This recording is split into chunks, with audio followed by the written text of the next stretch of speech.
What's up? What's up? Yo. What's going on, man? Oh, nothing much. Just Yeah. answering some philosophy questions on WhatsApp right now. Oh, really?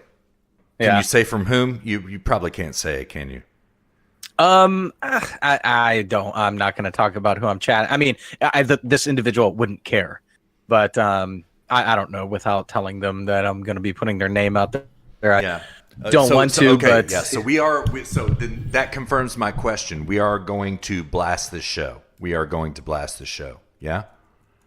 yeah, Okay. sure. Okay. Okay. All right. All right. Cool. Yeah. All right. So we got to be a little bit cleaner than usual. Not much. Just a little Not bit. much. Yeah. Yeah. Okay. But no, he was asking if I could he's asking if I could provide a brief synopsis of my thoughts on the value of first-hand perception over data. Huh. Huh. And I just told them that first-hand perception is just bridging the gap between. I don't, dude. Are you even interested? If you're Yeah. not Yeah. interested, I'm Bring not it. gonna- Bring it. Okay. Yeah. Yeah. I was just saying that basically first-hand perception is just the direct observation of the metaphysically given. So just observing a concrete as it exists, whereas statistics is math, which is just a tool we use to conceptualize that which we aren't able to perceive concretely. So math is essentially a science of measurement. And the reason we have a unit such as a light year is because we need something which we can conceptualize, even though we can't actually see or experience it Sure. concretely. Sure. And same goes for a distance as 500 miles or something such as a nanometer, which our sensory tools aren't capable of perceiving such a small measurement. Hence why we use math. But when we can perceive, we go with that directly. I'm actually just reading my message. We go with that directly because direct perception of the metaphysically given concrete allows us to directly observe a thing for what it is in reality. And statistics is used to understand things which we can't perceive directly. So statistics and direct perception are just tools for different things. Yeah. But it should be obvious why you'd go with. I was actually just finishing this message. Should be obvious why you should go with direct observation. Sure. Over mathematical analysis. Yeah, man. So you run a philosophy call up line. Yeah, over WhatsApp, apparently. Man, yeah, don't tell Pythagoras yeah, right. about this. He'll get mad at me. Or Steph. Yeah, man. So like, I got to tell you, man, I've never told you this before. So, all right, back in the late '90s, I used to hang out with this cat. He was a cool cat, and his dad worked at NASA, and he knows Bill Gates. Bill Gates came and celebrated Christmas with them a few times, right? And he told me one time that mathematics is the language of quantity. And I've always had a problem with that. Always. Yeah, that's not necessarily true. Yeah. I mean, it is the language of quantity, but it's the language of other things too. Well, it's also a means to an end. And yes, you could argue that language is true. a means to an end, but it is not so suppositive and proving as mathematics is. It compromised. I always had a problem with it because it compromised the precision of mathematics when he said that to me. Hold on. So he was saying that language or math. I'm sorry. Math is the Math is the language of quantity. Yes. Yeah. Yeah. I mean, I would say more broadly, it's the language of measurement. I mean, math is measurement. At the end of the day, it is. Yeah. But man, I mean, string theory and all this other bullshit. It's all based entirely. Well, it's not bullshit. It actually, this nonsense happens to appear to be true because of mathematics, right? And that was not a language that brought us to that point. That was a pure calculation, right? And so you could argue that, yeah, that was the language of calculation. No, it was something quite different. There was a philosophical idea first, and mathematics was applied to it. It's not a language at all. You know what I'm saying? Yeah, for sure. I would try to decide if I would agree with that or not. I mean, it's not nearly I mean, I guess you could say it's the language of quantity. Yeah, I mean, as far as string theory, I don't really know the roots of string theory or where it comes from. I mean, obviously I know it's a theory, right? It is. But and it's, I guess you could say, proven. I don't know like what the current There's so many different models based on mathematics right now that there really isn't a standout one, but there are things going down with it all right now. Robert would know more about this than both of us. Yeah. Yeah. I mean, Yeah. the fact that it's a theory and not a hypothesis would suggest that there is basically it has been, there is no scientific evidence currently in existence to the contrary. That's what makes it a theory and not a hypothesis. Yeah. That would be correct. Yeah. And some Yeah, cursory measurements here and there, which were measured in terms of math and observation, Yeah. So, But I mean, math is just, you're right. It is just a means to an end. That is a perfectly valid and good way to put it. Like, it's a conceptual tool. It's like a concept hacking. Like, we just use math to, I mean, we use it for many things, but we mostly use it to conceptualize that which we can't perceive concretely. That's this is true. why we have light years. right. This is why Right. you can conceptualize something that is two things that are 500 miles apart because of math. We have a unit. We break that down into the largest possible units, which we can still pretty much concretely understand, like 1 mile. You know. And yeah, I mean, that's all math is. This is why I'm like, this is why I've told you this theory before. This is why I think that the standard measurement system is actually superior to the metric. I told my parents that. They actually agree with you, dude, 100%. Oh, really? Yes. What did you tell them? I first of all, I told them what you said, and they were like, well, okay. And then I went back with, this was when I was still in San Francisco, right? And so I came back to you and I was like, okay, now what exactly was it that you meant about the standard system versus the metric system? And you were like, okay, these are really useful measurements. A foot is a foot is a foot, right? A yard is a yard. An inch is an inch, right? This works just as precisely mathematically as meters and centimeters and, kilometers work, right? Nonetheless, these are useful measurements for common chores like building, like carpentry, like welding. You know what I mean? And it's so true, dude. Like, okay. Why is a meter, as it applies to carpentry, better than a yard? It's not. It's absolutely 100% not, right? And and I did some construction work, and we took a lot of measurements within 16ths of inches. Like, okay, this is 5 and 7/16 inches, right? That is so much better than millimeters, because if you split a millimeter, then what do you have to do? You have to adjust the 10 scale one back, right? But nonetheless, yeah. So I mean, it's just we we have different standards. Like, our standard of value for the standard measurement system is usability. Yep. And metric, the standard is base 10. Yeah. It's like, why is base 10 Why so is base important? 10? Right. Because the autistic French scientists in the Enlightenment wanted it to be easier to do math. Yeah, that's true. It's true. Well, it is also because we adopted the Arabic numeral system, and it is base 10. But like, why is it not base 2? Why is it not base 3? You know what I mean? Yeah, the reason we use base 3 in standard is just because when way more things are divisible by 3 without leaving remainders. Absolutely correct. So, that's right. Yeah, that's one. But also, like, our standard is usability. So as units get small, we sort of zoom in a little bit. You know what I mean? Yeah. Okay, this is what I tell people when I've told, I don't know, I've told a couple people about this, and afterwards they're just sort of like, oh my God, I get it now.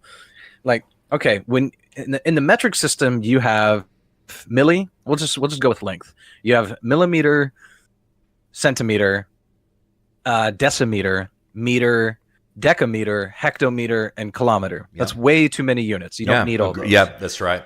And that's why you don't ever hear anything about decimeter And the same goes with liter. They actually only use two. They only use milliliter and liter. Yeah. I mean, they do use CL, but only when they're measuring my whiskey.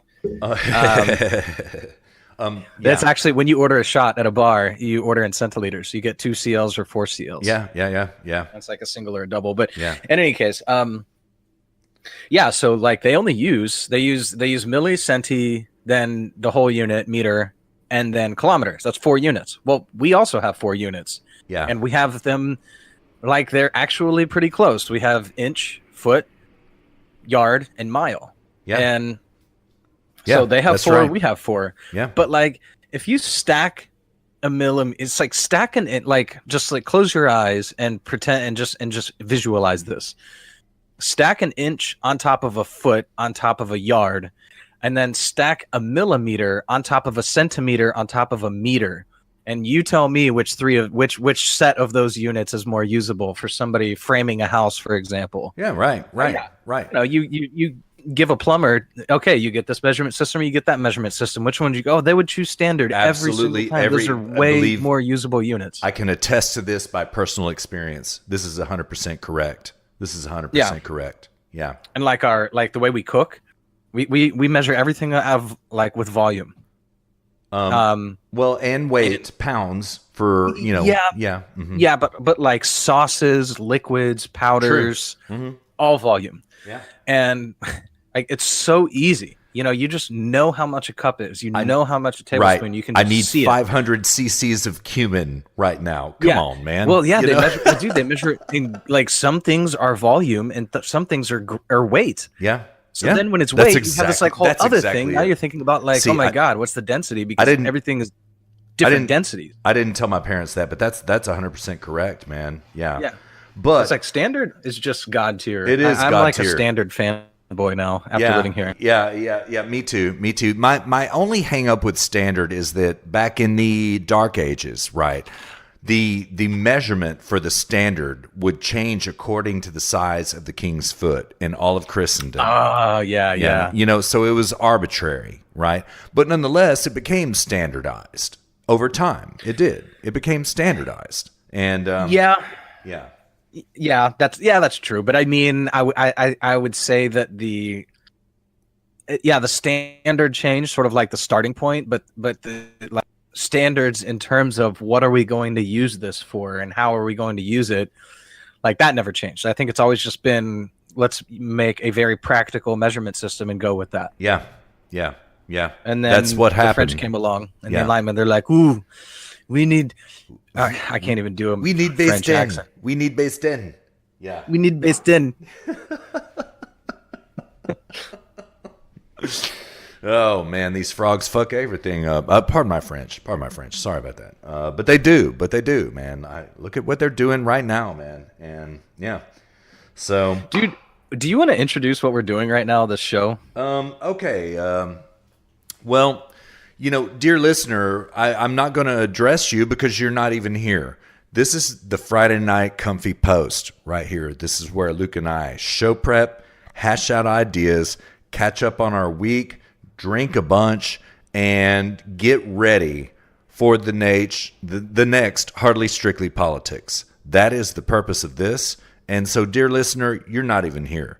Nonetheless, I think we're probably going to post this. And so we will try to not curse so much as we normally do. Not so much. Yeah. This is pretty much bonus material. I mean, HSP, we're dialed in, we've got our game faces on, but we do this pre-show call every Friday night, and it just really is more just us hanging out and BSing. And one time Russ recorded it and sent it to me, and we were like, actually, that's pretty damn funny. Yeah. And so we decided we already do it anyways. That's true. And what's funny, I'm just realizing this, Russ, but that's actually how HSP came into existence too. Was from the Friday Night Comfy Post. That's correct. Yeah. That's correct. Well, yeah. I mean, it was just us talking about politics and stuff, and then we said, hell, this is pretty good. We should record this. Yeah. And then we started on our pre-show call talking about what we were going to talk about. We were like, hell, this is pretty good. We should record this too. Yeah. But Friday Night Comfy Post, this is laid back, we'll talk about things that aren't necessary. I mean, we're going to talk about whatever the hell we want. So Yeah, that's enjoy, right. That's right. enjoy the ride, basically. That's right. Yeah, pretty much. Pretty much. So the first thing I got to talk about is this abortion of a show that was HSP 18. And dude, I'm sorry. I'm sorry. I have no idea what happened. I have no idea. I mean, because you heard me right? Yeah. My computer heard me right. I mean, Yeah. dude, whatever, man. I mean, things happen, you know? Well, man, I'm a professional, man. I'm a professional. I just don't like things going down like this, man. You know what I mean? I just don't like things going down like this. It triggers my autism. And, it was very regrettable because, Luke, the content was God tier. It was simply unlistenable. And it was because of me. It was because of me, man. And It's all good, dude. Don't Yeah. worry about it. yeah. It's very problematic. Yeah. Yeah. You know what that's from, right? No. That's like how all these SJW feminists, yeah, like yeah. everything is problematic, you know? Yeah. But dude, whatever. I mean, things If happen. it and had there's been a more where Friday that came Night Comfy from. post, it would have been fine had it gone down like that. But like, man, I got some bad news, bro. I got some really bad news about HSP 17, man. So, Well, what's up? all right. So, like, you know how I archive all of this, right? I archive Yeah. everything. Yeah. HSP gone, man. Gone. All of- HSP 17? Yeah. All of our files are there. Everything is there in the project, right? But all of the edits that were made, including the commercial break edits, including the intro music edits, including the closing music edits, it's gone, as if it never even happened. So, like, Luke, I really think what happened for HSP 18 is that Audition just straight failed. Straight failed. Just sounds like it probably a RAM issue, honestly. I mean, but like, I record to disc, man. You know, it could be, you know, but like, so much damage to two shows. And okay, to be fair, all right, so like this, I did not close the HSP 17 project until we recorded HSP 18, Comfy Post, and HSP 18. And I had not closed any of those projects. Dude, that's what it is, man. You ran out of RAM. Full stop. But I saved to disk. That doesn't matter, dude. Your computer still uses RAM. Well, yeah. But it's all good, dude. I mean, like, so you're saying you have the original HSP 17, but not the edited HSP Oh yes, 17. that's the strange thing. I have the outputs, I have the recordings, I have all of it. I have the project for it to prove it, right? There is just no proof of any editing going on there. I've never seen it, man, and I've been using Audition for 8 years, and I've never seen this happen. Yeah. Yeah. Well, that sounds like to me like textbook RAM problem. You know, what I do agree with is that the edits are stored in RAM. The files are not. The files remain, and the edits are gone. So, you know, that's probably true. That's probably true. It still does not explain why it did not take the correct input last week. It doesn't explain that. You know what I mean? I have no idea, but I mean, Yeah. I know Audition can be finicky sometimes. Yeah, I do too. But I've never seen it be quite that finicky. Yeah. It was painful, man. Painful. Yeah. Well, it's all good, dude. Yeah. Anyways, I'm Dude, just. so what's up with Podbean? Are we gonna go with Podbean or what? I like it. I haven't had a lot of time to look into it a bunch, but I like it a lot. Dude, it looks sick. Yeah. We have to do a graphic. We have to do that, but man, they'll throw the waveform down. They'll do all of that. You know, I like it quite a bit. Yeah. Yeah. RSS capable entirely. Yeah, I like it. Yeah, I mean, I don't know.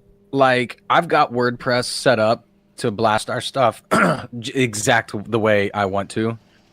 So I don't think I'll probably use it beyond the player. We'll embed the player on the website along with the SoundCloud player. We'll use it to blast to YouTube. But in terms of like blasting to WordPress out of Podbean and blasting to Twitter out of Podbean, I'd rather do all that out of WordPress. Yeah. I would agree. But its ability to post to YouTube, that's worth it alone right there. Straight up, man. I mean, that's been our biggest goal since the very beginning. It has, it has. And, we simply don't have the horsepower locally. Neither of us, man. We don't have it. You know what I mean?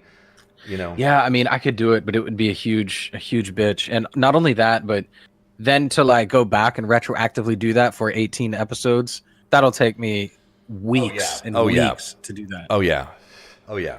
Because I'd have to do one new episode on like Sunday, and then like, dude, I don't know that I could do it. I would have to do it like the moment I get home from work on Friday, and do it through the night. But then we couldn't comfy post because it's going to be chewing up my entire machine. Right.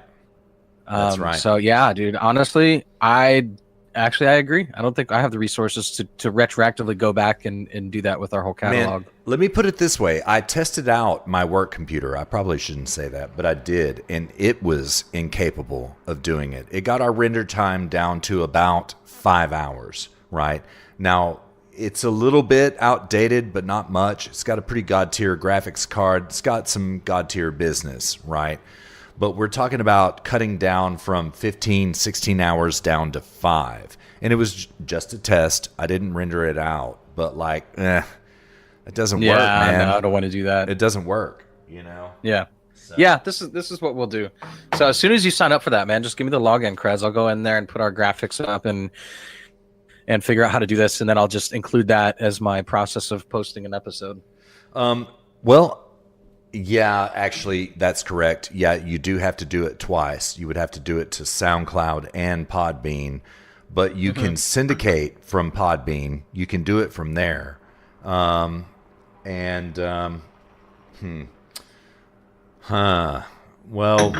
yeah. I mean, I'm not really, like I said, I mean, I want to continue just posting straight out of WordPress. I like WordPress. I know how to do it now. And basically, I just want to take my current process of posting a show and not change anything and just sort of add this in. Well, I'm rather surprised to hear that you post out of WordPress, which is, man, WordPress is God tier. I run a WordPress, 2 WordPresses, in fact. It's really good. It is really good. I'm surprised to hear that you do it that way. I figured you would have done it out of SoundCloud only. No? Oh, well, SoundCloud can't post to Twitter, can't post to Facebook. Really? I can't write up a big blog. No, God, no, dude. Huh. I realize now why all this time. podcasters like don't use SoundCloud. Now I know why SoundCloud's so cheap. Yeah. I mean, their business model's just kind of all over the place. Yeah.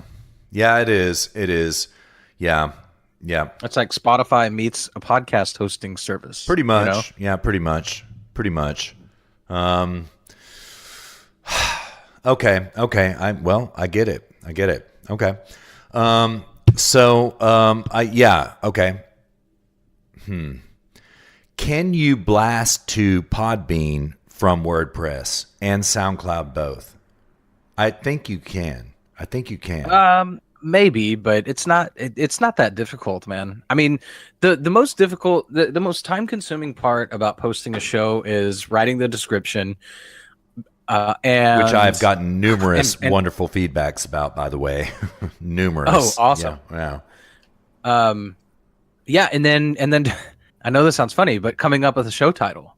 Yeah. Because I run I analyze keywords to bring us up in SEO when I'm coming up with a show. I don't just think of a name. I'm like, out of everything we talked about in the show, I'm running keyword searches on that to see which one of those is currently being searched for the most, and then I build the title around that keyword. Oh man, wow. Yeah. Huh. Okay. Yeah, Jessica taught me that trick. I do know that trick. I used to do SEO for a minute, for about a year. I did it for about a year. So yeah,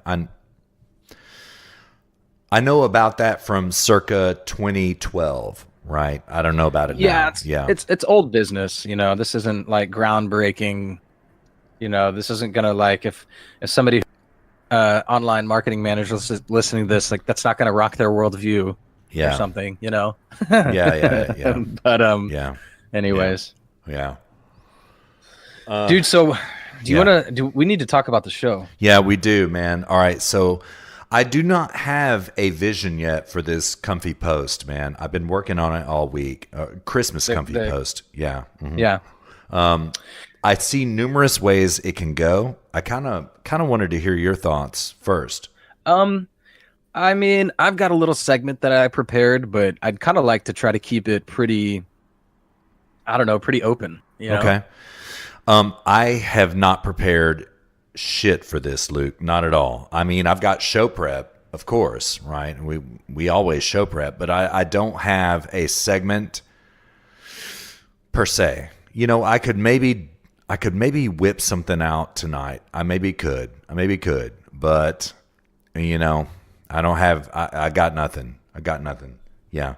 I mean, I'm so groomed to HSP. This is kind of what I do. You know what I mean? So yeah. Well, then let's go through show prep. Let's figure out what we want to talk about tomorrow. Okay. First of all, are we going to do politics? Yeah, sure. Okay. Well, all right.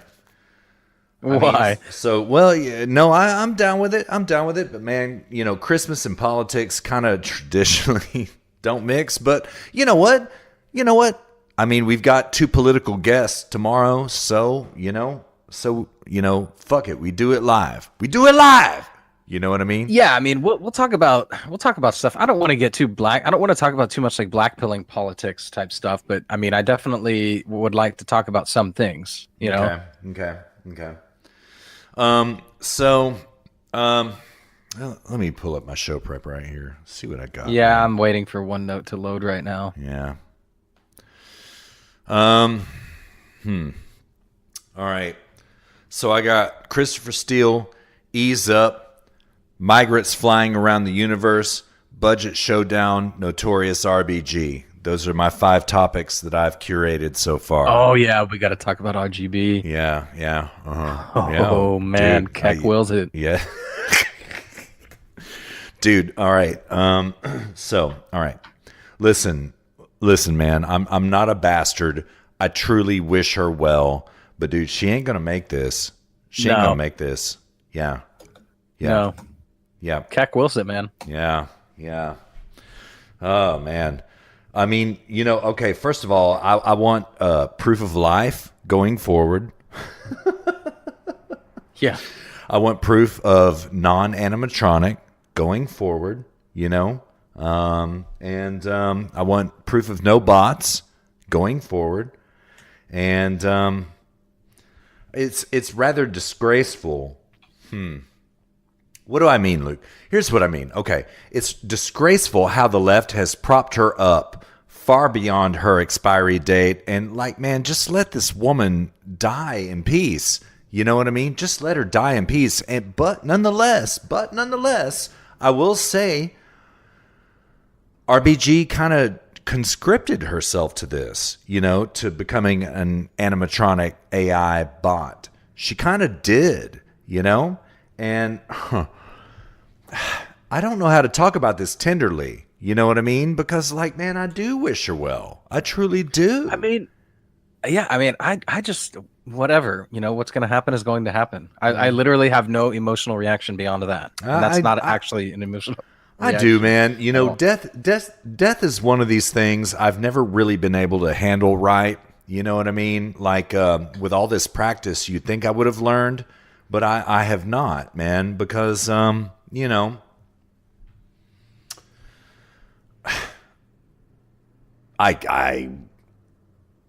not afraid to die, but I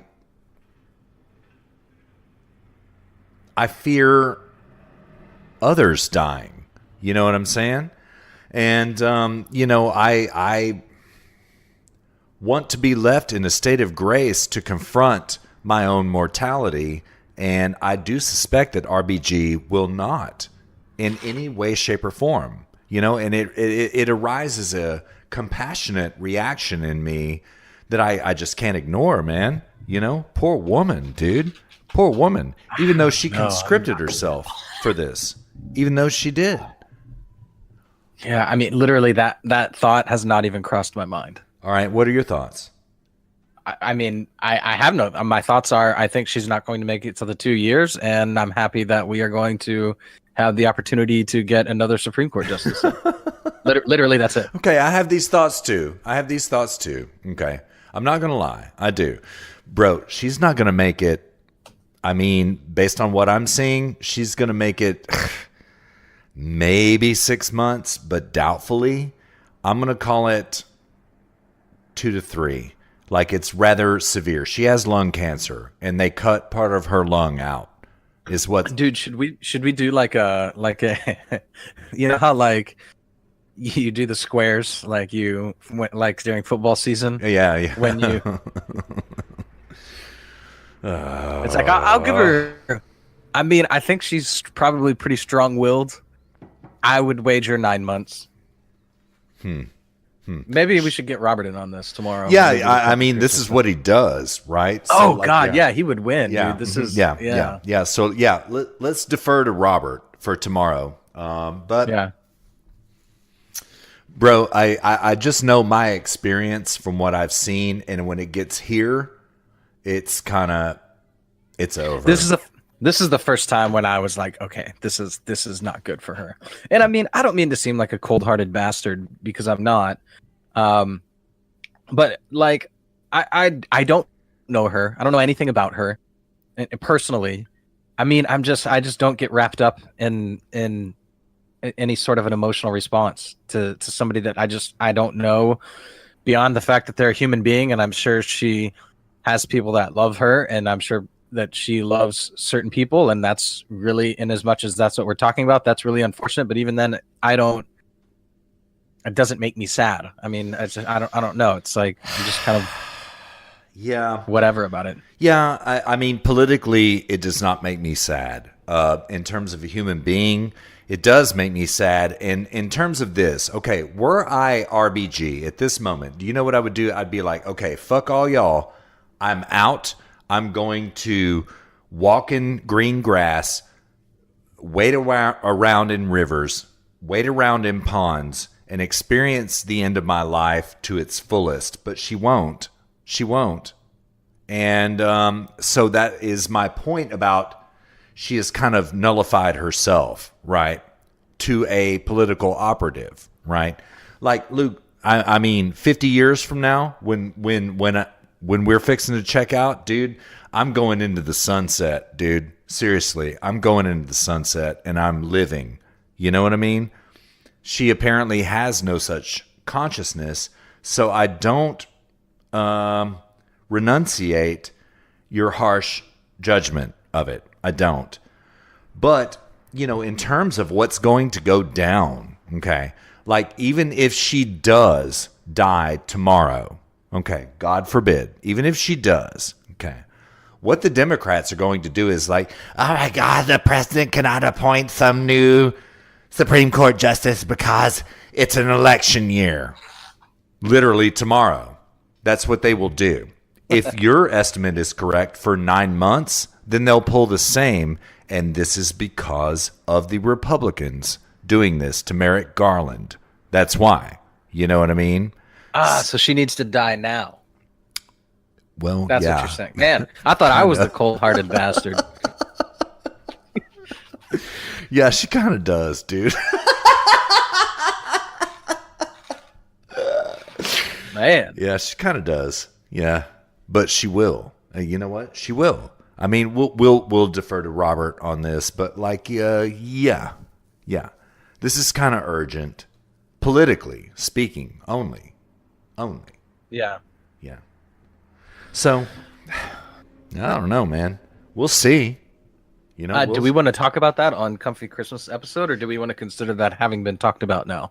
I want to hear Robert's opinion about this because his opinion is, I mean, he does this shit for a living. That his opinion is. Well, we can't talk too much about that because I don't think he's interested in that being public knowledge. Well, fair enough. Okay. Well, nonetheless, he is enough of a god tier statistician that he could break down some stats. You know what I mean? He could do that. Yeah. Yeah. But we'll wait to see. Yeah, we'll wait to see. If he has no comment, he has no comment. Then all right. So we're all right, man. I'll bet you $5. You're going for 9 months. I'm going for 3. I'll bet you $5. All right, I'm down with that. I'll tell you what. The loser has to be our own first Patreon subscriber. Yeah, there you go. Okay. Done. Yeah. So cold, man. So cold. God. Oh, yeah. Yeah. But nonetheless, this is politics, and that's how it goes. And well, I mean, we all know who made it this way. It was basically the left. They're the ones who weaponized it with their living. I mean, we talked about this in one of the episodes with their living document interpretation. Yeah. Yes, sir. And, like, as I've told you, I was basically a kind of libertarian until Obama, you know what I mean? And Obama red-pilled me more than any force, including Poll, in the world. You know what I mean? So, I mean, here's what you get. You get HSP. Yeah, pretty much. Yeah, man. So, all right. So, like, I've literally got it at 3. Poor woman. I do mean that, man. I truly do mean that. I don't like seeing anybody die. And it's because of this, Luke. Okay, I've never seen... I may have said this on HSP. I don't know. I've never seen a human being die, right? But I have seen thousands and thousands and thousands of animals die. And it's always horrible. It's always horrible. You know what I mean? Just watching something animate become nothing. It's pretty horrible, And I don't want that to happen to anybody, even though it's going to happen to all of us. I do know. Yeah. Yeah, well. All right, well, what do we got next? We got another shot of whiskey next for this pimp right here. Yeah, I need more eggnog. Hold on, I'll be right back. Damn, I hear you there. So you have eggnog on hand, is what's up. All right. I heard you put that drink down. Yeah. Huh? I heard you put that drink down. Yeah, I've got my God tier eggnog, dude. My homemade eggnog. Yeah, man. Yeah. Got my God tier 4 Roses whiskey and a Shiner Bock, boy. Woo. Woo. Yeah. Dude, oh man, I'm so ready. It's like, I think the thing that I'm excited about most right now is the fact that tomorrow is winter solstice. So it is. Shortest day of the year. Yes, it is. It's like I'm really sorry, my headphones are turned around. Really fighting off the seasonal depression here in Germany right now. Yeah, same here, bro. Yeah, I mean, it's worse for dude, you. I was talking to my mom earlier. It's like 60 degrees and sunny there. Yeah, it's true. It is. Yeah. But Luke, it's been so topsy-turvy and awful here. I mean, your mom's down south. She's southern and I'm northern, and it's been pretty bad up here for the most part, man. You know what I mean? And yeah. Yeah, but dude, like here, it's been not too cold, but I mean, it's been hovering, anywhere from 32 to 45, pretty much. We got snow. Damn. I think earlier this week or maybe last week, but dude, we have literally had, I think 1, maybe 2 days of actual sunshine this month so far. Damn. The whole month. It's just cloudy, drizzling, cold. We're in terms of latitude, we're right at the Canadian border, so it is like just the days are so short. I mean, we don't even get 8 hours of sunlight at this point. It's true. I know it. So it's like I'm driving to work, and the sun is coming up, and then it's dark before I leave. Yeah. Thank God I have windows, like big windows. I would be just clinically depressed if I didn't at least have windows. Yeah. So, yeah, for me, it's like, oh, dude, I'm just so glad the days are going to start getting longer again. Yeah. Well, me too, man. Me too. I normally like fall and winter. I'm the same as you. I did not adjust very well. And bro, the weather here has been like, literally like San Francisco. Literally. Today it's sunny and 60, like your mom said. Like yesterday, no. It was shitty and rainy and cold. Day before that was cold. Day before that was cold. No sun. No nothing. And it's interesting because, man, when I moved to San Francisco, I hated the sun, right? From Texas to San Francisco, because the sun meant absolute surrendering, abject heat. Well, then I got to San Francisco and learned how to miss the sun. Then I get back to Texas and shit, bro, I haven't had much sun since I've been here this whole time, man. And yeah, dude, I am an equatorial person. I belong near the equator. Well, that's your best chance for survival. I'm a mountain man. I have to say I'm a mountain man, which is your worst chance for survival. So, yeah. But I do love the equator. Don't get me wrong. I do love it, man. I do love. Can't counter signal my equator over here. No, I can't. I cannot. My equatorial lifestyle. Yeah, no, I can't. But like, man, you know what? I mean, someday we're going to post up in the Caymans, and we're going to post up in the Alps, right? We're going to have, we're going to have it both ways, bro. We're going to have it both ways. Yeah. All right. The other thing I wanted to talk about on the Comfy Christmas episode, though, is I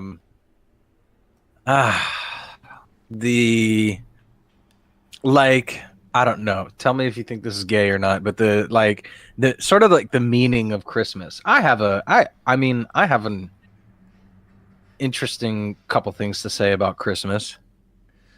That will go all over the map for 4 different ways, and I think that's good. I think that's good. Cool. Yeah. I'm going to put that in the show prep. Okay. Boom. Meaning of Christmas. Yeah. I say we get the political stuff out of the way at the very beginning of the episode. I would agree. An hour at most, man. And then we comfy post after that. You know what I mean? Yeah, dude. Yeah. We should talk about that. We should get any serious stuff out of the way tonight. Well, I mean, first of all, we can't get it out of the way, but there's a lot to talk about, man. So, yeah, like Trump not wanting to get Syria pregnant. Yeah.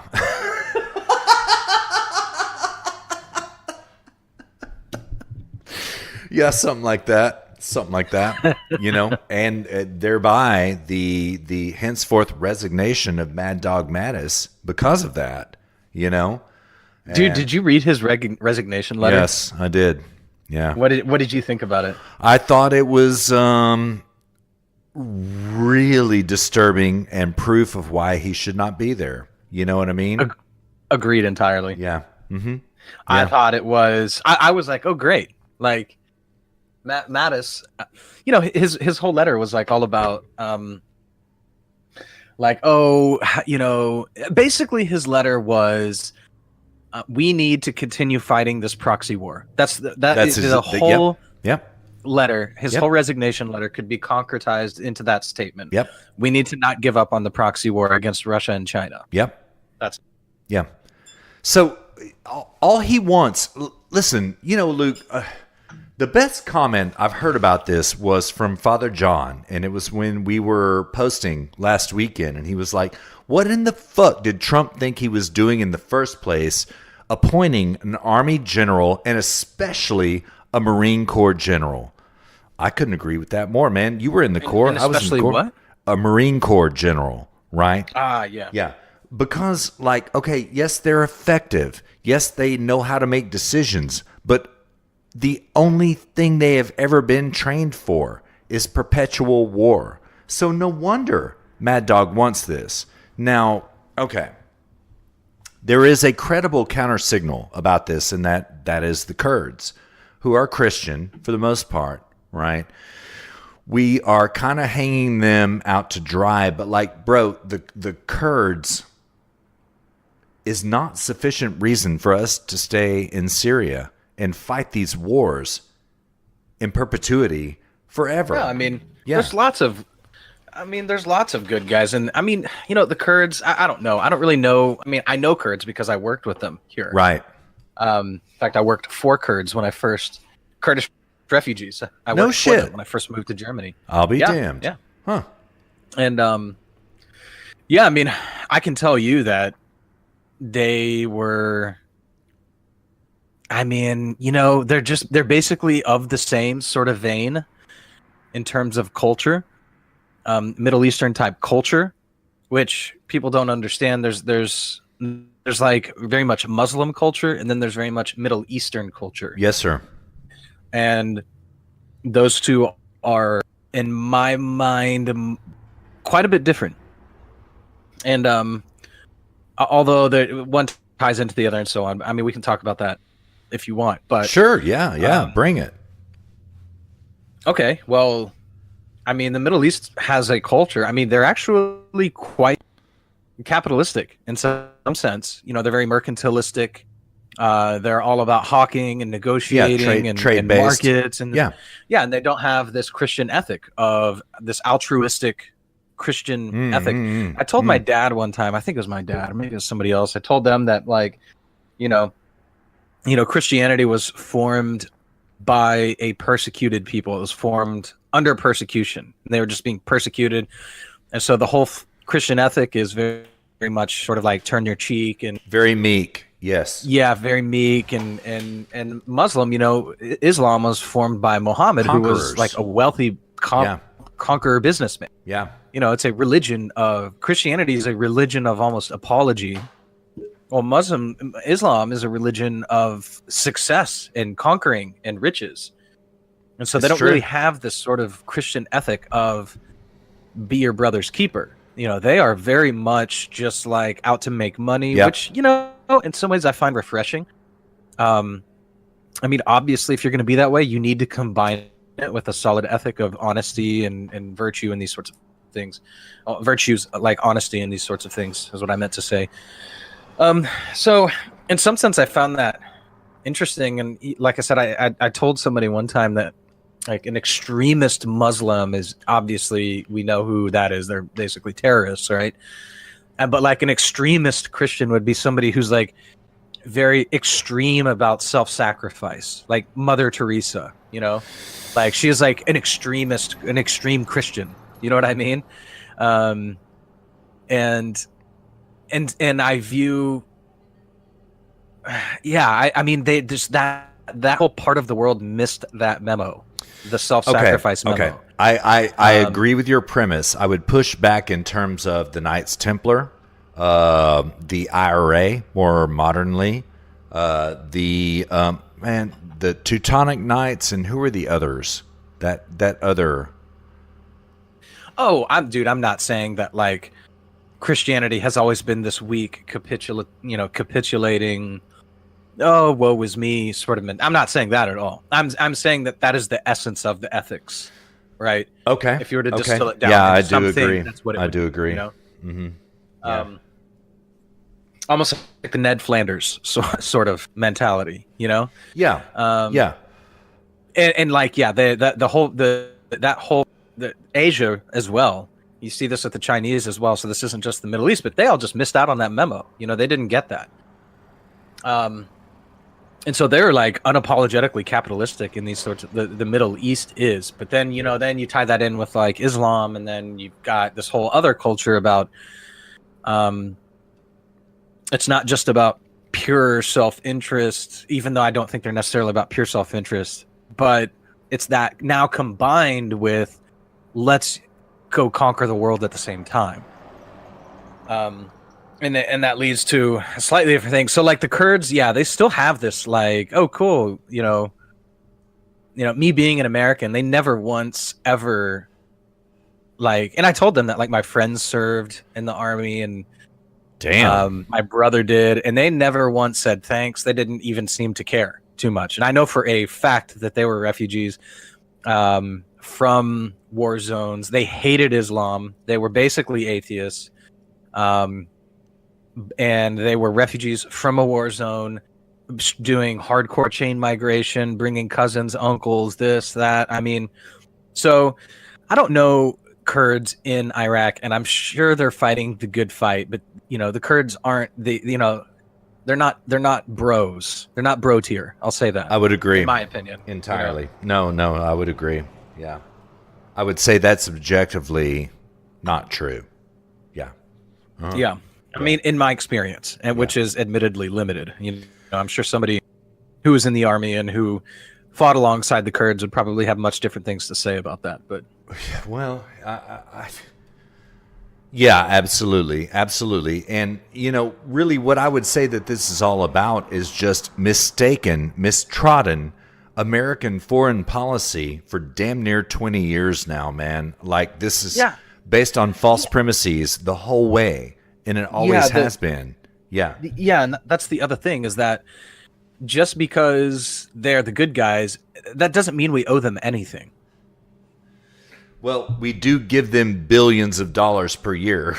So there's that. Yeah, we do, and that's a mistake. We shouldn't give anybody billions of dollars a year. Yeah. Or the government shouldn't be giving anybody anything. Yeah. Unless they're, wearing a police officer's uniform or a soldier's uniform. Those are the only people who should be getting anything from the government. Yeah. Yeah. Yeah, man, I completely agree. Completely. Yeah. It's just unfortunate, man, that it came to this, that like really, to untangle this Gordian knot came to this. It's really unfortunate, and it's because of liberals and neocons that we got here. Factually, it is. And that, and I mean politically, sure. Philosophically, what undergirds the shitlibs and neocons is with respect to foreign policy and how we fight the war is just war theory. Bush was so bad about this, and I mean it's been like this for forever. Which Bush? Both. I assume you mean both. Yeah. Both. Yeah, but especially like after 9/11. Somebody was telling me they were like, oh, like we needed to go to Iraq after 9/11. I was like, why did we go to Iraq? And they were like, to topple Saddam. And I was like, no, we didn't. I got slapped in the face by this bitch one night. Literally, my next door neighbor. I got slapped in the face by her because. Yeah, because I pushed back on us invading Iraq, right? And I was like, Saddam Hussein is not Iraqi. He's Saudi Arabian. She slapped me in my damn face. Yeah. Not only that, but like, I would get in these discussions with people and I'd say, we didn't go there to topple Saddam. We didn't go there to defend ourselves, to take out the bad guys. And they were like, well, why are we over there? And I was like, what is the name of the operation that we call it? Yep. They were like Operation Iraqi Freedom. Yep. Like, yeah, this isn't Operation Defend America. This is Operation Iraqi Freedom. We are there in a self-sacrificial capacity explicitly. Yep. We are there sacrificing our soldiers to quote unquote free the Iraqis. Who cares about freeing the Iraqis? Goddamn right, bro. Goddamn right.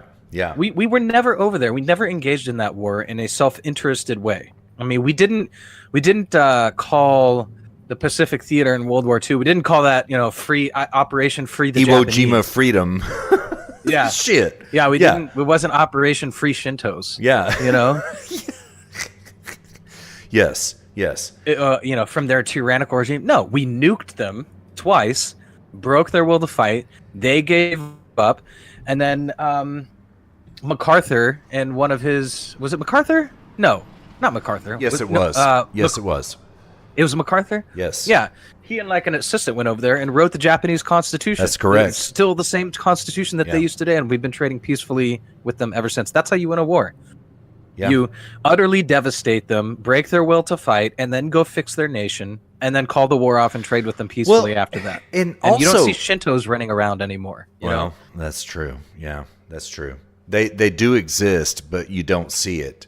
But they are a homogenous ethno-state to this day, as is China, as is Korea. Actually, dude, they're opening their borders. Really? Japan is? Yeah, Really? they just announced this week they're going to allow like massive immigration now. Really? It's because Yeah. they're so in debt. That's why. Well, yeah, I mean, it's what we've been saying because they need money. They need tax revenue to pay their gibs. Yep.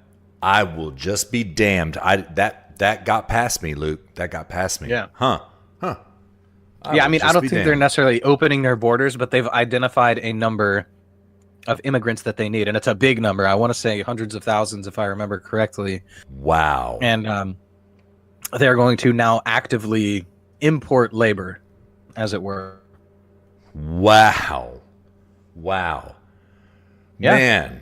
Man. This is what happens. This is what happens when your Ponzi scheme starts running out of money. That's a fact. That's a fact right there. That's a fact. Yep. Dude, that is so crazy. That was entirely missed upon me entirely. I didn't see that. Yeah. Yep. Yeah. Well. Oh yeah, dude. I have a Japanese sniper rifle from World War II. You told me that one time. Yeah. Yeah. You told me My grandpa willed it to me actually. Yeah. Yeah.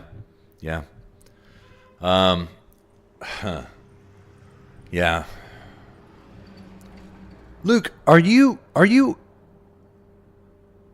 anti-globalist? I am.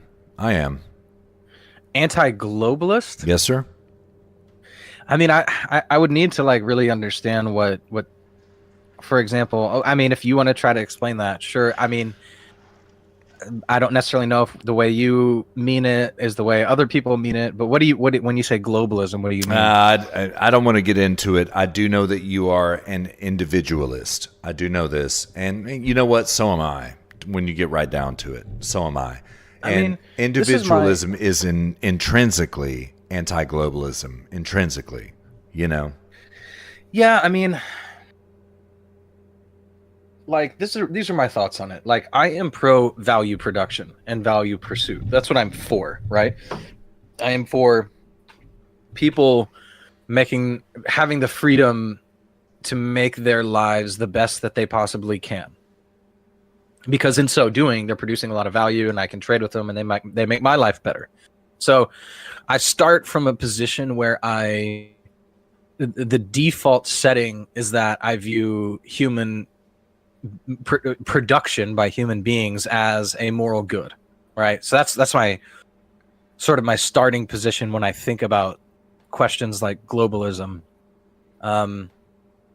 and in as much as that's how I think about it, I mean, I just really don't care about trading. I think we should be zero tariffs. I think we should be trading and trading and trading. And if we have more productive things that we can be doing, then manufacturing textiles and things like this, then we should be doing that. Okay. Do you think we should have borders? Oh, of course. Absolutely. 100%. Okay. Yeah. And they need to be enforced. Yeah, agreed. And if we have to build a wall to do it, then we should. I mean, I think that if I were to depart from you or maybe any of the really hardcore anti-globalists on this, it would be where border protection stacks up on the list of priorities of things that I think we need to be concerned about. Like, if we depart, that's where that would be. But I mean, yeah, absolutely, you need borders. They need to be enforced. And I think, I think the purpose of a border, it's an ideological fire break. It just prevents bad ideas from spreading too fast. I agree. Yeah. And it also, limits these Ponzi schemes. I mean, the reason that the left is against the border, I mean, the border wall is a $5 billion budget item. And if you look at our budget, that is such a small number. It's That's actually like a 25 billion, to be fair, which is still small compared to the bailouts. I thought it was 5. Well, that's what they're fighting for right now as we speak. But like 5 billion, no, that's not going to do it. The real estimate is 25 billion. Yeah. Okay, but even still, dude, that's like a drop in the bucket. Agreed, that's like, sir. Agreed. if your monthly income is $10,000, if I'm remembering, I did this on this like 2 or 3 weeks ago because I was just trying to weigh the significance of the border wall. Yeah, it's like $50. Yeah, it's like less than your cell phone bill if your take home pay is $10,000 a month. Yep. I mean, this is nothing. So this is not a practical issue for the left. It is a principle. They, out of principle, do not like the idea of border security. And that's a problem. Well, yeah, and there's also the problem of they do not want to give the president anything he wants. They want to divide him from his base, like according to the Rahm Emanuel plan. That's what they want, right? And so, yes, there's that at stake too, or rather not at stake, at play. So yeah, but I don't think that's the driving factor though for them. So I mean, I think the driving factor is I think cheap labor for Republicans, infinite voters for Democrats. What do you think is at play? Oh, I think it's for the Democrats. I think it is votes and it's tax revenue. That's it. Yeah, I agree with that. Yeah. Mm-hmm. Yeah. And for Republicans, people who own businesses, it's cheap labor. That's what I think. Why they're against it? Why they're for it. You know what I mean? For the border wall? No. For immigration, unfettered immigration. Oh, yeah. Mm-hmm. Yeah. Republicans are not for the wall. This is something I'm just kind of starting to barely realize, Luke. Nobody wants the wall except for, Mark Meadows, Jim Jordan, the God Emperor. That's it. And nobody else, and everybody who voted for the God Emperor. Outside of, them and a few stragglers, nobody else wants this. They don't want this. But you and I do, because we view this not as a pragmatic instrument. We view it as a symbol. More than anything else, it is a symbol, And, well, I can't speak for you. I can speak for me. So, yeah. Yeah, I mean, for me, part of it's a symbol, but more importantly, it's just, we have to enforce border laws. That's it. Yeah. And we're not currently capable of doing that without a wall. Now, again, this in my idea of the things that we should be worried about, we should be worried about other things. Like we should be shrinking the size and scope of government. We should be tackling the debt. We should be doing all these other things. Yeah, I agree. I agree entirely. And, all we're talking about is the border wall. Well, for now, the news cycle will be on to something else next week. I think, and I think the left likes that. I think they like the fact that this is all we hear about, all we're talking about is the border wall, the border wall, the border wall. They like that because it's such a divisive issue. I couldn't agree more. So they're, to them, it's sort of like, let's keep this on life support for as long as we can. Well, except for the fact that you know about this GoFundMe, right? Let me check the GoFundMe. Yeah, I saw that. All right. So I just refresh this about every hour. Okay, right now, it's at 12.6. Now it's at 12.9. From immediately before we recorded, they raised $600,000 in about an hour. Okay, 12.6 million. Yeah, million. We ain't talking billion. Yeah. Yeah. So, I lost my point. God damn it. It's this.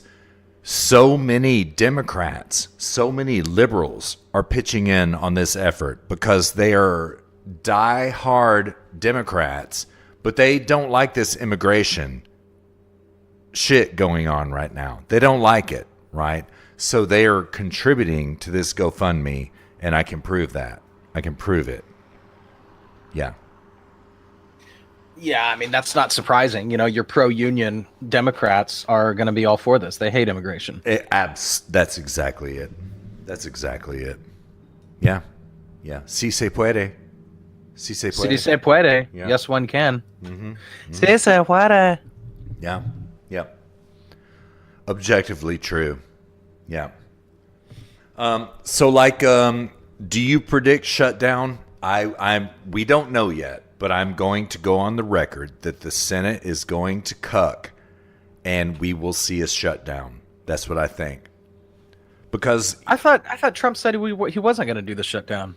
he did. And then he saw the pushback yesterday, including from Ann Coulter. Man, Ann Coulter excoriated him yesterday, and he unfollowed her on Twitter, bro. He did. Oh, really? Yes, he did. Yeah. He's never unfollowed anyone, but he unfollowed her. Now, for the record, they have been in a cursing and shouting match in the West Wing since he has been president. They have, right? And Ann Coulter, you know what, man? She's a little bit hard. She's a little bit hard. You know what I mean? Dude, she is hardcore, man. I see some of the stuff she puts out on Twitter. I'm like, damn, girl. Yeah, she's hard. She's hard. Yeah. Yeah. I love her. I love her. Don't get me wrong. I love her so much, but she's hard, man. She's hard. She's an absolutist, right? She's an absolutist. And you know what? I do respect. But yeah, the God Emperor unfollowed her on Twitter yesterday. And she posted last night. Doctors report the first successful spinal transplant, and she posted a picture of Trump because he said he was going to veto anything that did not have money for the wall. Yeah.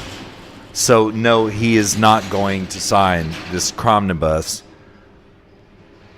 willy-nilly.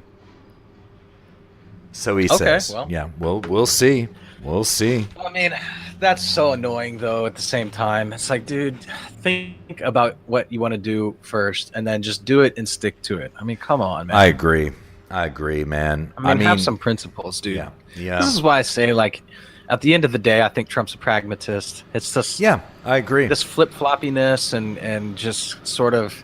It's just the whim of the day, almost, you know? Well, I agree, and so does Father John entirely. Nonetheless, I do suspect that there is art of the deal at play right now. I'm not going to call it 4D chess. I don't know. I don't know yet, right? But what he did last night, Luke, in the House of Representatives, for real, okay? So every Democrat voted against the 5.7 billion against the wall, for the wall, rather. They voted against the 5.7 billion funding for the wall. They also voted against, quite accidentally, like I think 15 billion for disaster recovery, right? So they are now on the record for voting against disaster recovery. Every single Democrat in the House. Every single one. So it's things like this that make me question, maybe 4D chess. Nonetheless, I suspect more art of the deal. That's what I suspect. We'll see. We'll see.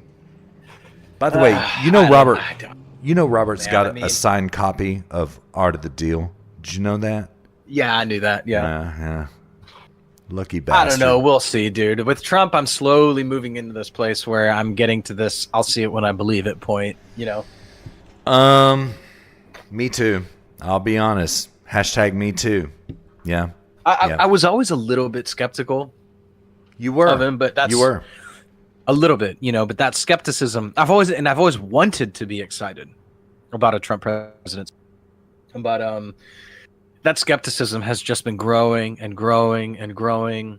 And after seeing like this absurdly huge budget, yeah, just racking onto the debt, yeah, hasn't delivered on the wall, and then these sort of just erratic decisions like, oh hey, I'll find funding elsewhere. Oh wait, nope, psych. I'm not. I'm going to veto anything. Yeah. It makes me lose a lot of confidence, and I mean, I'm just to the point now where it's like, okay, like actions speak louder than words. I know that's so cliche, and I hate saying that, but no, I couldn't agree more. Point. I couldn't agree more. Yeah. I could not agree more. So we'll see. We'll see. I mean, Luke, we always knew that he would not be perfect. We always did, right? Well, nobody is. Yeah, nobody is, but like nonetheless, I did think that he was. I thought he was going to get shit done better than this, and he is not. Thought he was going to be, our guy. Yeah. I did. Yeah. And he's teetering on being our cuck. Yes, he is. Yes, he is. Yeah, he is. Quite frankly, yeah. And Luke, bro, the thing that disturbs me the most, right? Like, okay, so I read comments, right? I read them in the Hill, whomever allows comments still, which are very few outlets.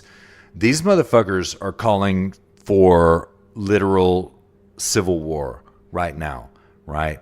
And I believe that's why our show exists, is to mitigate exactly that, right? Yeah. But like, man, I think that we're at a point right now where if Trump really cucks on this, we're going to have to. Yeah, we're going to see serious business, not Black Lives Matter, not Antifa. We're going to see something really serious. And by the way, the Tea Party. Yeah, exactly. No, we're going to see people shooting here pretty quick. And I'm not for that. You're not for that, right? I mean, we're prepared for that, but that's not what we want, right? Yeah, I don't know, man. I think we have a long ways to go before people before people on the right. I mean, up until now, the right has demonstrably not been the party of violence. And I honestly, man, I know you probably don't agree, but no, I do. I agree entirely. Yeah. No, I'm saying that I know you probably don't agree with what I'm about to say, which is that I don't see that changing anytime soon. I don't see people's lives being so materially damaged that they're going to start shooting. I just think I don't see that happening. See, that's exactly it, bro. I do see their lives materially damaged. I do see FedEx saying, "Yeah, man, we're operating at 25% of orders over last year." UPS saying the same. For Christmas sales, right? All right, so everybody's talking about like, oh my God, the retail apocalypse. Everybody's moved to online. Yeah, except online. The shippers of online sales are reporting 25%, right? I see the housing market collapsed. I see the stock market collapsed. I see the price of gold kind of going up rather slowly but steadily, right? I think that people, Yeah, but think about like the Great Depression. That was so much worse. Well, I would say objectively that 2007, 2008 was literally worse than the Great Depression. Literally, right? The difference was the amount of time of a civilization existing and the amount of time of infrastructure being built, right? That was the only difference. But I would say it was objectively worse in terms of the numbers. And I kind of see us approaching those numbers every which way right damn now. And so I do think that people are pissed off that they have to buy Wild Turkey liquor instead of Makers for Christmas, right? That they have to burn wood and they can't buy coal in their wood-burning stove, right? That they can't really buy for their loved ones what they want to buy. So, bro, I kind of think that we're there. I think you're being too pessimistic, man. I mean, these are only numbers. They're only numbers. Yeah. I mean, if I could compare like the quality of life in the United States to the quality of life in Germany, for example, two similar demographics, similar temperaments, in my opinion, except maybe the Americans are a little more spry. Okay, before you go on, I will say that I do believe that the Germans are a much harder people than are the Americans. Okay, go on. Yeah, they've seen a lot worse, for sure. I mean, it wasn't long ago that they were rebuilding from the entire country being rubble. Destroyed. Yeah. Yes. Yeah. So, yeah, I mean, they do have this sort of austerity sort of mentality, but dude, life in the United States is quality of life there is so much higher than anywhere. Like literally anywhere. Like maybe Australia could rival it. But okay. So you're applying an absolutist scale. I am indeed talking about a relativist scale where things are getting worse rather than, hey, people aren't saying, for example, at least we're not as bad as Germany.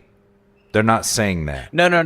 I know that. And I'm not, I get it. I mean, I'm not saying things are not becoming worse. I'm saying that they would have to become a lot worse for people to start shooting. That's what I'm saying. I don't know, man. People are pretty pissed off. And by the way, this is, again, I believe this is why HSP exists, is to mitigate that. We want nothing less than to save the world. But dude, I have never seen the fury that I see right now, including the 07-08 collapse, including the passage of Obamacare. I've never seen anything like this. And people are really, truly enraged now. Yeah, I mean, but that's the internet though, dude. Like, True. That's true. I hear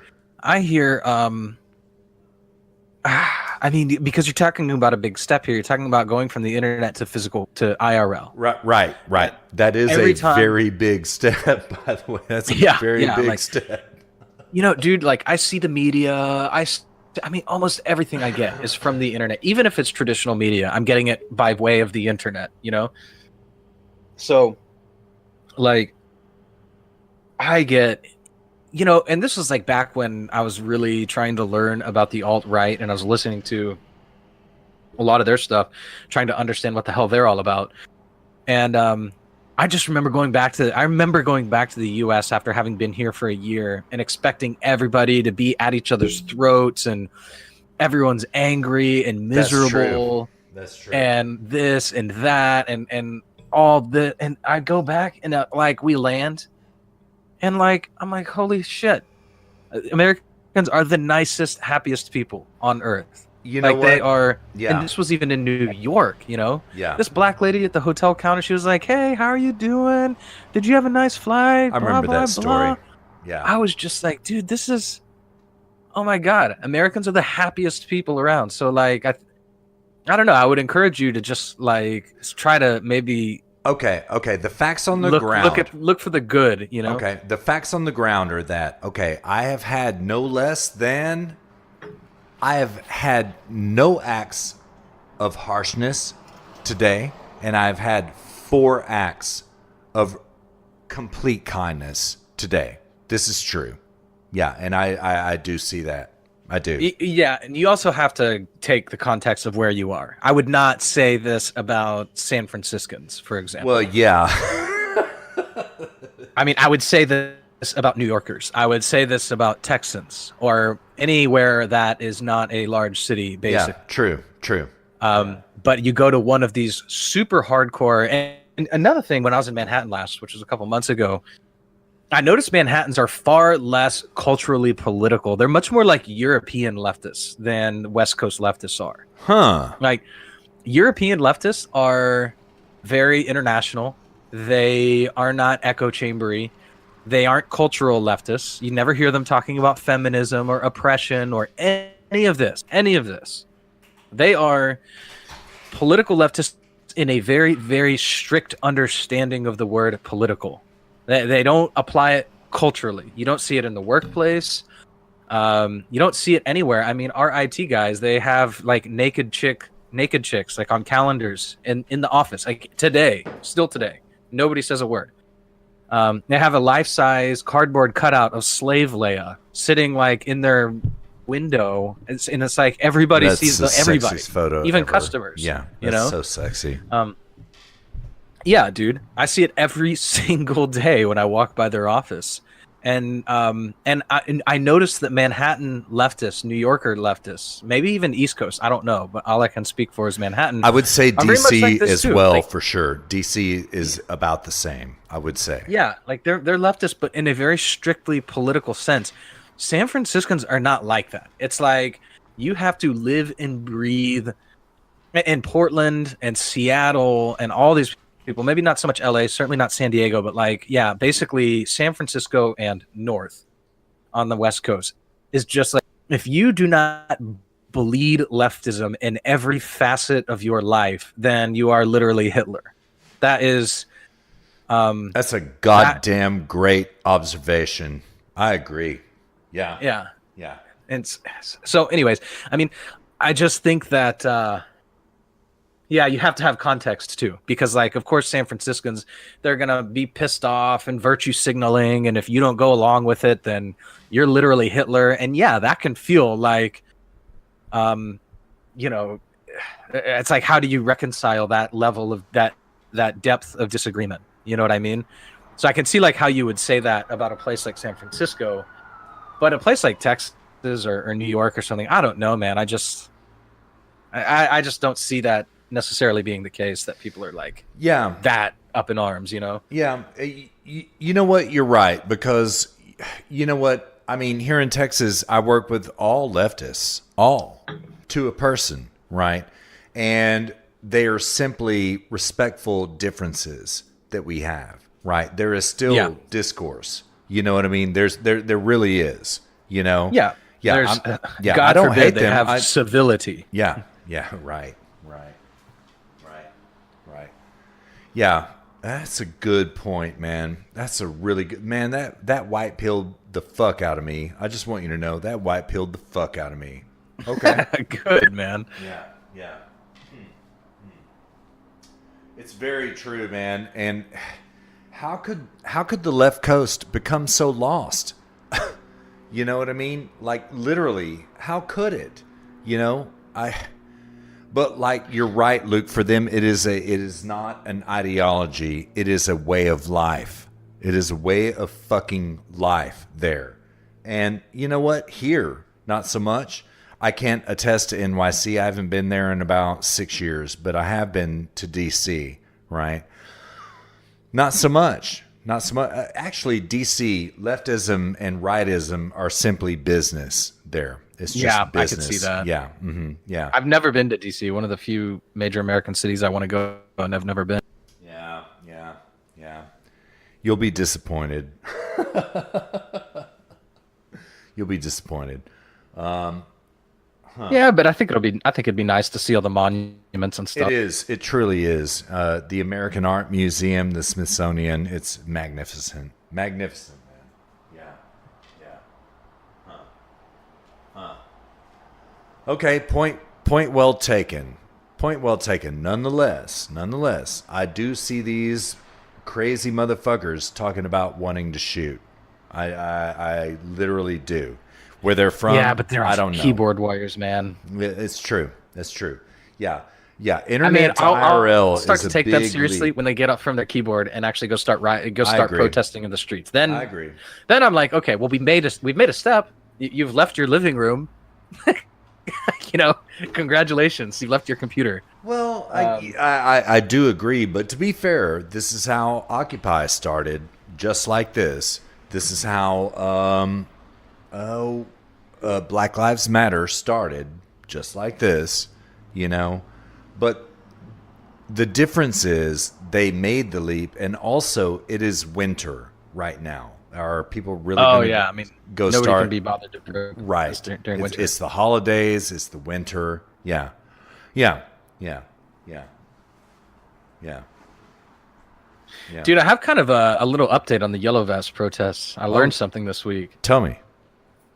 Well, I was talking to a buddy of mine who listens to some German podcasts, and he was telling me that and the reason that Germans don't get so up in arms about all these diesel taxes and whatnot, and the Netherlands and Belgians as well. Well, actually, not so much Belgium, but because in France, there's no, like, you have Paris, and then there's no train lines, no tram lines, or anything to the villages throughout France. Everything is around Paris. That's and true. So what the Yellow Vest protest was about was all the villagers pissed off because it's just classic, taxation without representation. No taxation without representation. It's just literally that. And so it's the villagers getting pissed off that they feel like a bunch of Parisians are making their lives more difficult because they don't understand. And so they're coming into the cities, and so they are protesting the Parisians. And I didn't know that. I didn't realize that. Well, in a way I did, but not quite like that. I'm gonna need to see some data. We'll get it. It'll take months, but we'll get it.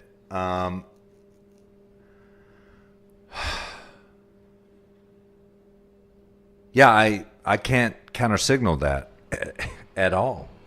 I can't. Yeah, that makes perfect sense. That makes perfect sense. Yeah, you can get pretty much wherever you want in Germany. Yeah. By train or tram. It's a bitch. Regional public transportation is suboptimal, to put it mildly, and it's expensive, dude. Yeah.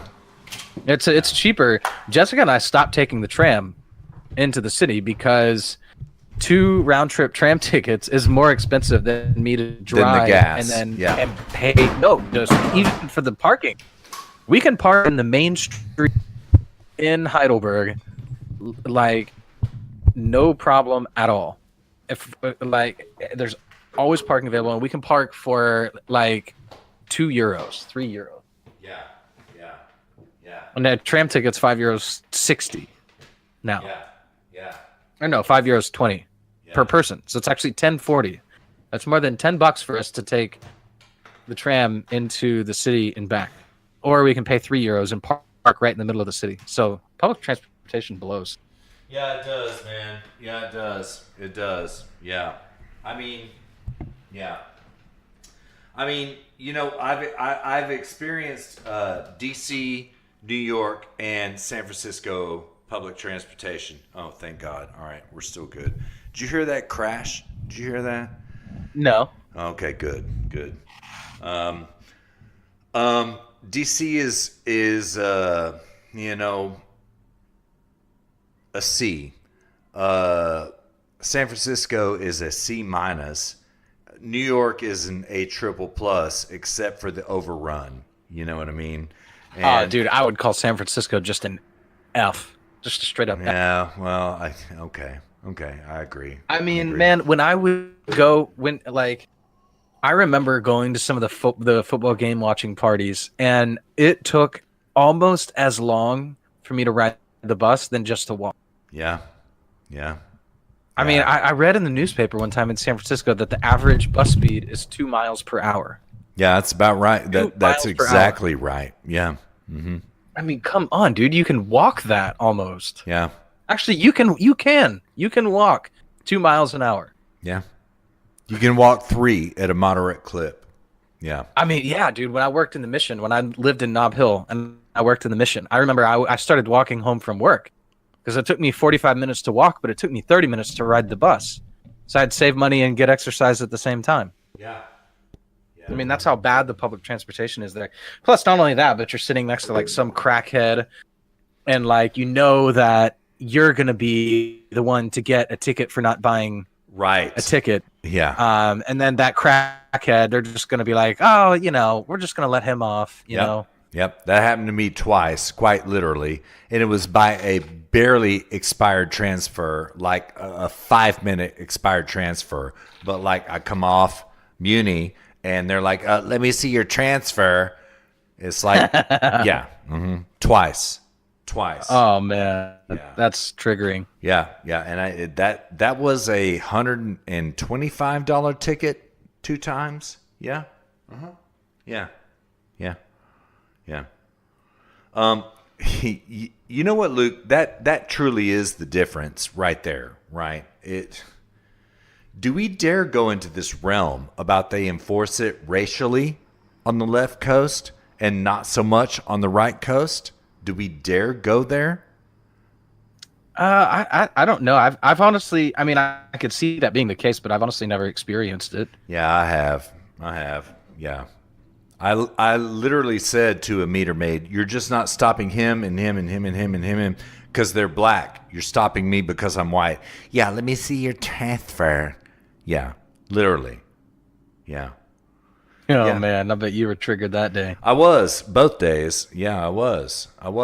Yeah. And the reason my transfer was expired is because when I boarded the train, it was entirely correct. 15 minutes should have been more than enough to get to where I was going, but the train stops for whatever reason. You know what I mean? I was going to say like it was late or something. Yeah. No, it actually was midday, both days. Yeah. Dude, have you ever looked at the Caltrain Twitter feed? Mm-mm. Oh, it's so funny. Like they just do not care. It's like they're not even trying to hide it. When I used to take Caltrain down to San Mateo, there was one time where it was like 45 minutes late, and somebody tweeted at them because I always used to follow their Twitter because that was like the best way to figure out what the trains were doing. True. And somebody tweeted at them. They're like, "How is this possible? You know, blah blah blah."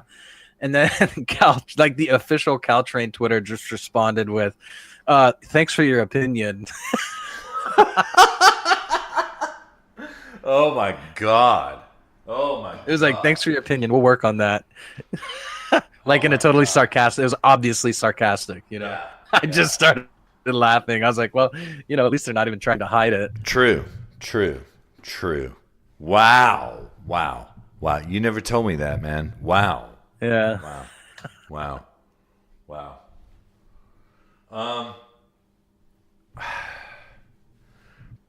Did you ever see? You know how Sacha Baron Cohen did that "Who Is America" bit? Yeah. He Was America show. Yeah. Did you ever see the episode he did where he got O.J. Simpson? No. Dude, do you have the ability to play audio into this recording? Yeah. All right. Play this. I want to get your reaction to this.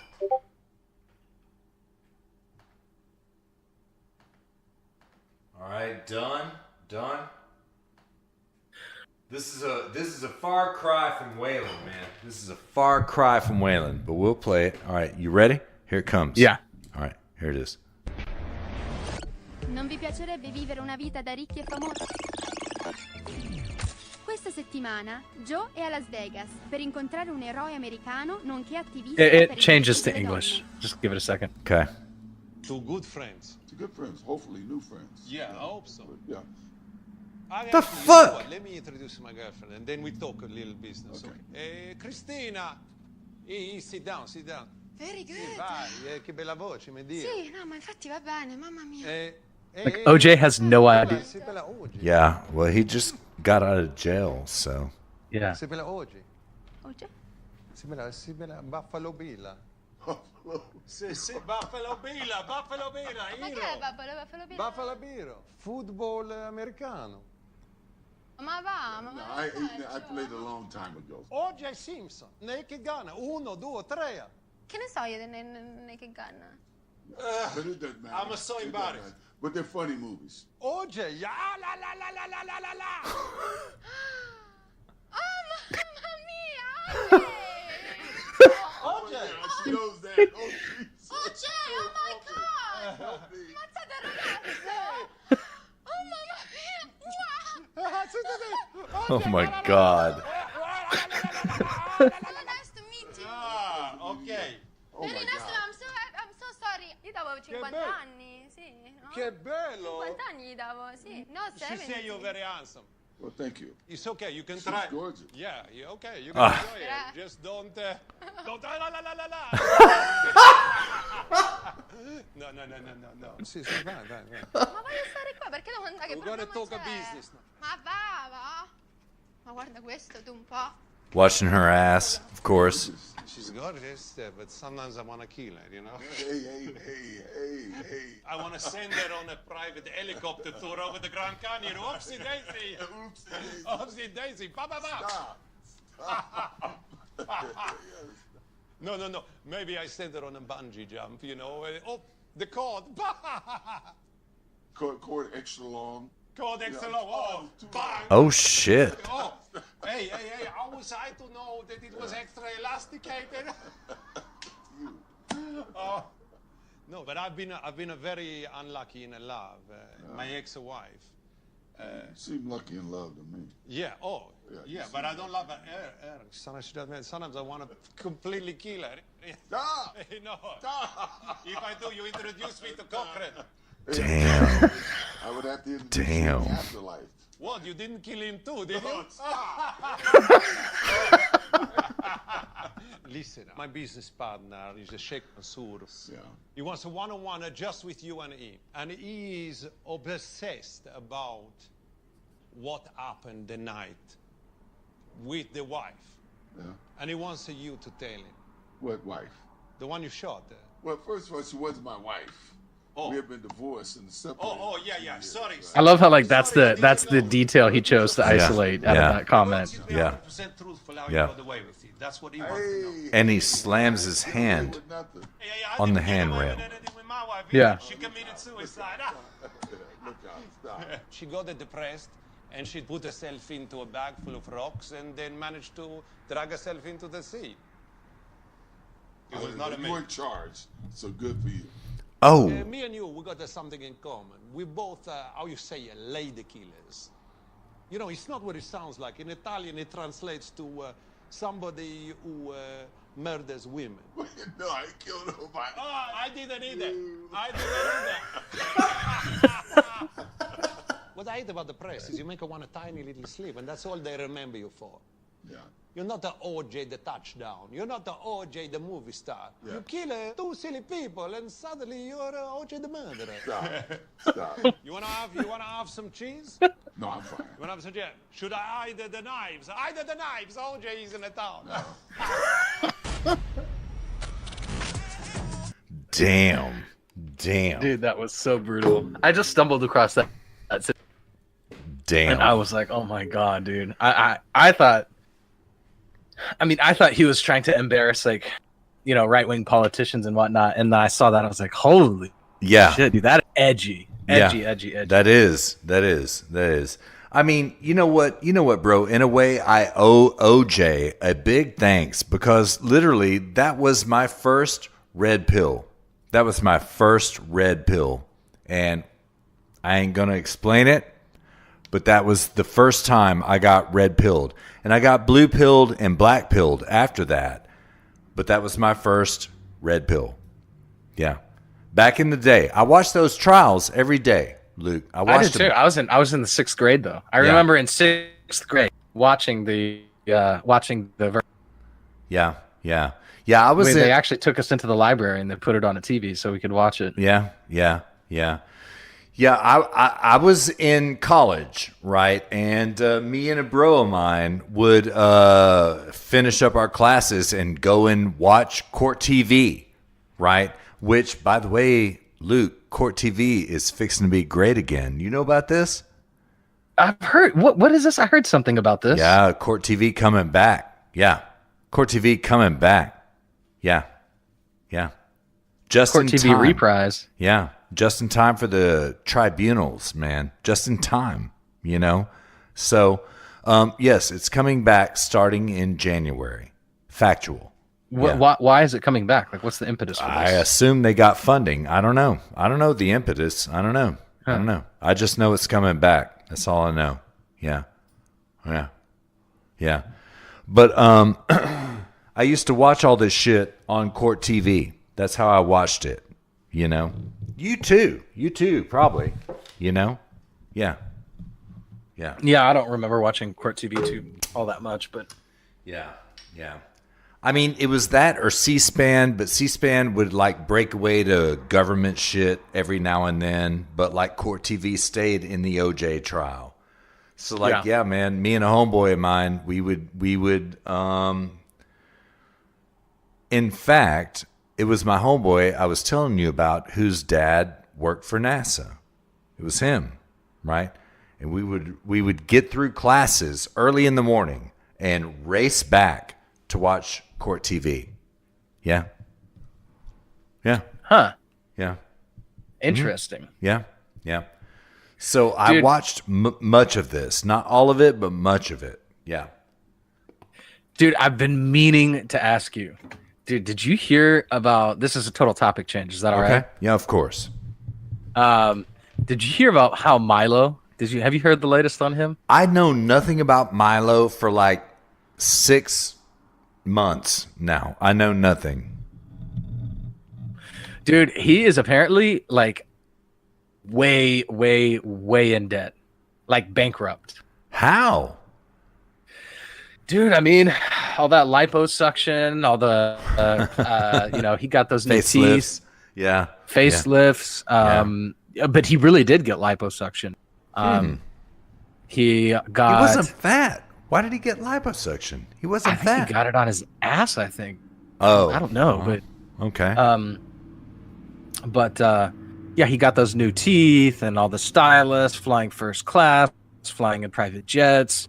Just, I mean, dude, living an incongruous life in terms of pretending like a rock star when you don't have the funds to pay for it. Yep. And apparently he's just broke now. Damn.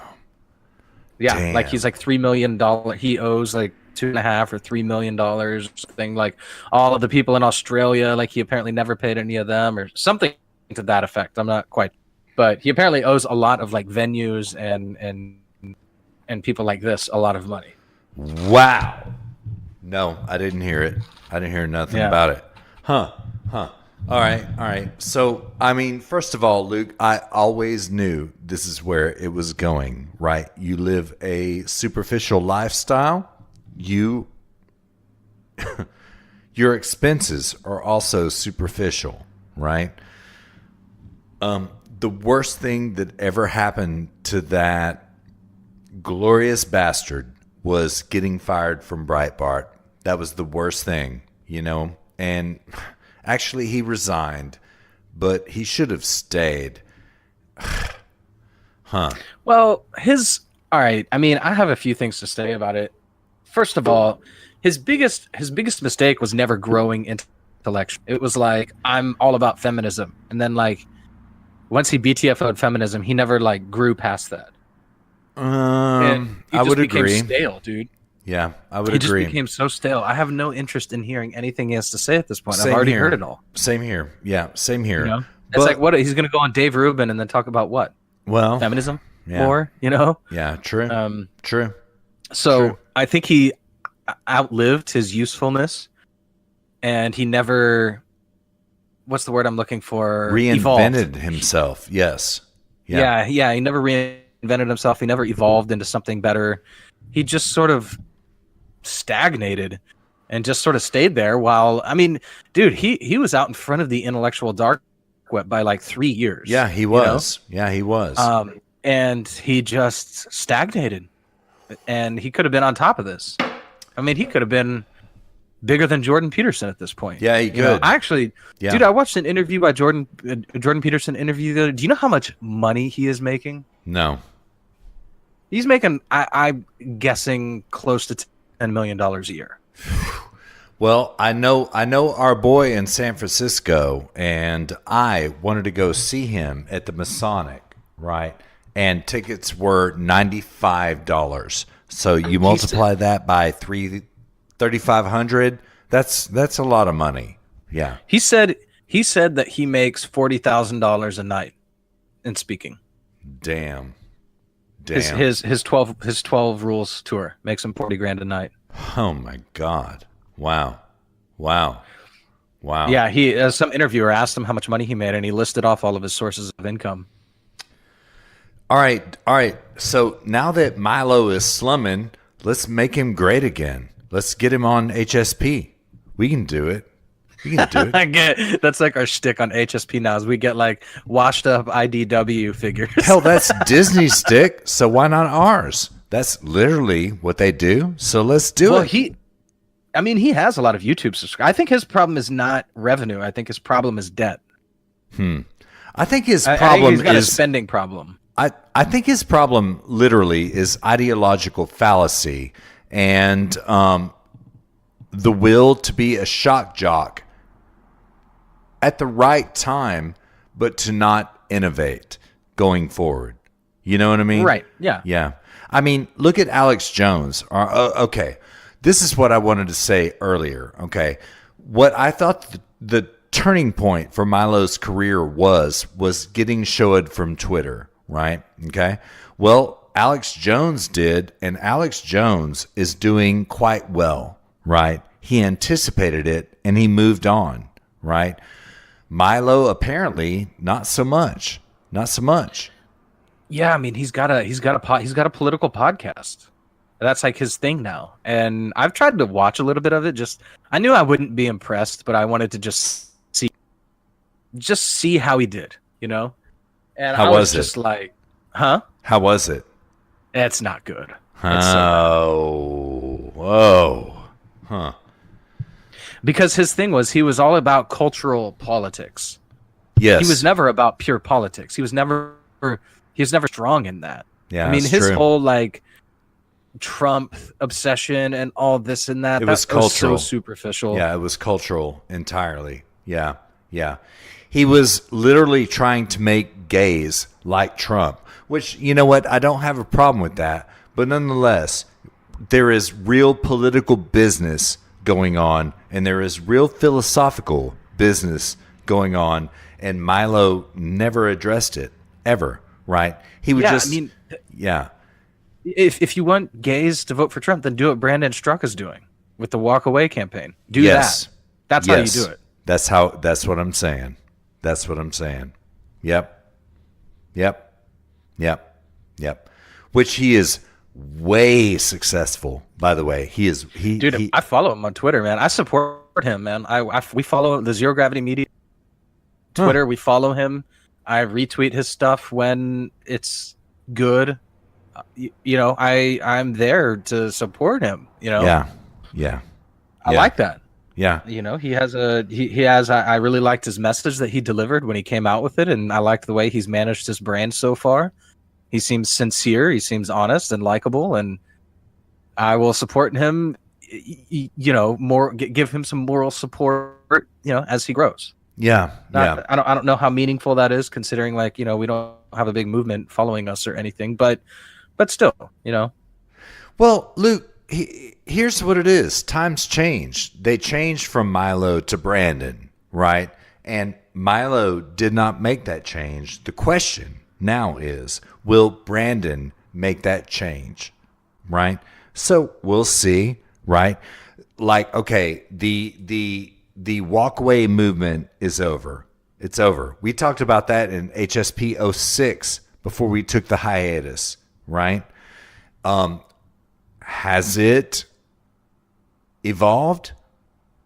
dude, no, it's not over, man.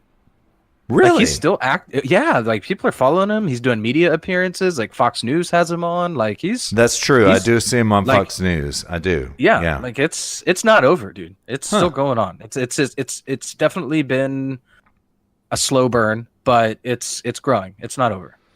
Okay. But here's what I mean. Okay.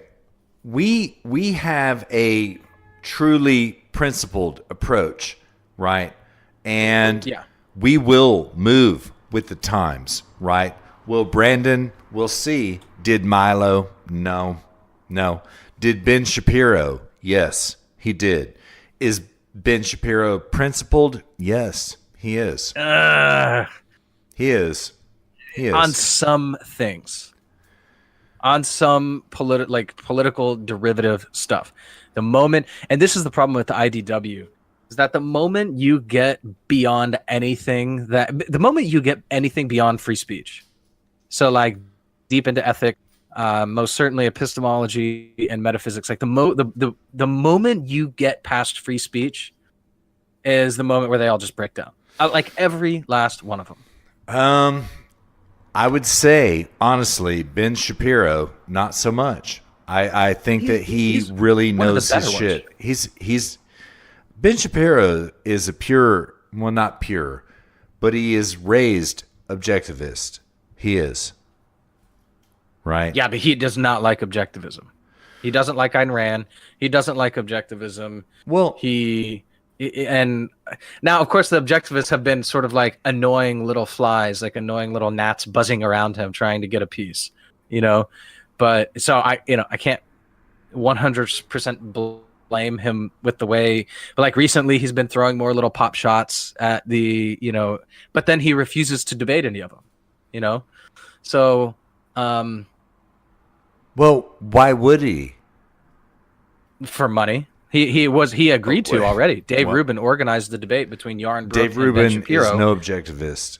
Oh, okay, yeah, that's true. That's true. And Ben Shapiro said, "Yeah, I want $30,000. They raised the money. They got the money to pay him." And Yaron Brook just said, like I have my criticisms of Yaron Brook, but I generally believe that I think some of his stuff is, could be a little bit better, but I think that's more of a style preference on my part. But, when he says something like this, I generally believe him. And he actually said, like on his podcast just a couple days ago, that like everything is in place. Ben Shapiro previously agreed. He gave a sum of money. They raised the money, and Ben Shapiro just won't skip. And Yaron Brook straight up just said that on his podcast. I was like, okay, well, and I believe that. Okay. All right. First of all, I am no objectivist. I'm not at all. I'm not. I know that you are. But I am not. I mean, but I don't really publicly brand myself as that because I really am not trying to. I'm just not interested in engaging necessarily. There are a few objectivists I would be happy to engage with, but they are few and far between. Well, all right. I don't want it to become a big conversation, right? But I think that we are literally right now objectivist 2.0 in the form of Yaron Brook, right? This is not Ayn Randian objectivism. Okay? Definitely not. You're 100% right there. Yeah. Mm-hmm. Yeah. So, like, perhaps Ben Shapiro, perhaps he had principles upon which he did not want to cuck. I don't know. But listen, I respect Yaron unequivocally. You heard me? I respect him unequivocally, right? I do think he is a little bit of a mayfly about things. I do. Yeah. Like, what Ben Shapiro's problem is that he is so into his Judeo-Christian ethics. Yes. That he cannot reconcile that from when I say he lacks principles, it's not that I think he doesn't understand them. I think it's that he can't reconcile his Judeo-Christian ethics with the ethics. I agree 100%. I agree 100%. He just plays mental gymnastics to get around that. Yeah, I agree 100%. Yeah. And I believe his ethics are becoming more Judeo than Christian as time goes on, right? And listen, man, I don't countersignal a person of faith at the slightest, right? But this is what I do observe, and I sort of believe that, like Luke, these two GBSs we've done where he has Catholic and Calvinist bishops come onto his show, I think that he is inviting an opportunity for them to red pill him and kind of bring him back from the Judeo ledge. I can't prove it. That's just what I expect. I just see psychology at work. I don't know, man. I don't know. I mean, Yeah, I mean the funny thing is, I mean the Jews have historically been a people of capitalism. True. They've been the True. mercantilists, the traders. They've been the debtors, the lenders. They've financed a lot of kings' palaces and castles and whatnot. True. So they've played this role. This is why they are historically identified as being financiers and bankers, because historically that's what they've been. Which is rather ironic to me, because like literally the Knights Templar, which were Catholics, invented banking and capitalism. It's rather ironic to me.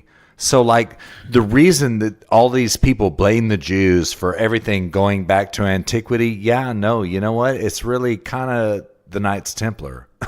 It really kind of is. Did the Knights Templar charge interest? Yes. They did. So they Yes. charged usury. Yes. Huh. Okay. Well, I mean, honestly, I don't know that much about the Knights Templar. I'd have to read about them. But It's a fascinating story, man. It's fascinating. Yeah. Yeah. But I mean, I do know that the Jews have just historically been the people most closely associated with things like usury, which is a sin in Christianity, to charge interest for lending someone money. This has always been a problem. The Jews are not a world religion. Luke, They I gotta back this up. Okay. The Knights Templar did not charge usury. They charged fees. So here we are, like subject to fees and usury, right? But the Knights Templar charged fees. Yes. Yeah. Yeah. Mm-hmm. Well, yeah. I mean, the Jews, they didn't view the Christians as being a part of them. They viewed them as a separate people, and so they had no problem charging Christians usury. Yeah. Christians viewed that as a sin, but it was sort of like a necessary mechanism for things to function. Debt is a very, very important means, an important mechanism through which a society builds things. You invest money, go into debt, so you can build something extremely high value that you don't have the resources for right now, knowing that later, if you've thought things through correctly, that you can pay it off. So debt is actually a really important mechanism in an economy, and the Jews served that role because it was illegal for Christians to do it, because it's a sin in Christianity. Yeah. And so the Jews have kind of just sort of been pushed into this role of being the uber selfish capitalist. So what's funny is, like, when you talk about Ben Shapiro's being more Judeo, I would actually argue that he's actually being more Christian about these sorts of things, or at least maybe in your terms, in objectivist terms, yes, I would agree. But really, no. Yeah. I mean, maybe like post-Christianity Judaism, maybe there could be an argument being made that like it changed at some point. Yeah, maybe. I don't know, man. I mean, man, Ben Shapiro is an entire mystery to me. The existence of Ben Shapiro is a mystery to me. Like, listen, bro, I used to love his columns on Breitbart. I loved them. I waited back in the days of him and Milo. I waited for them, right? And, dude, I understand what he's doing, and he's doing well, and I applaud him entirely. I just don't understand what he's about. I don't understand what and I hate his voice, man. I hate his voice. He talks way too fast. My mom tried to listen to him. She can't stand to him. Yeah. But the reason you don't really know what he's about is philosophically he doesn't know what he's about. I assume so.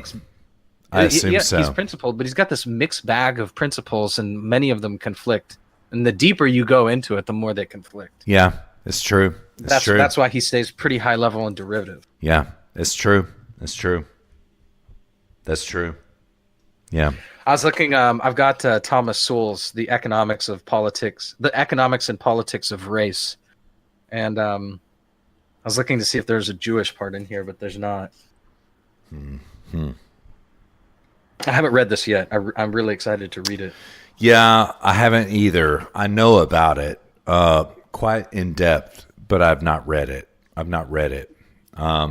You know, there is probably nothing that I personally could push back on. Probably not. Oh, dude, Thomas Sowell's a total beast. Yeah, he is. But like this, I mean, this opening chapter is the role of race.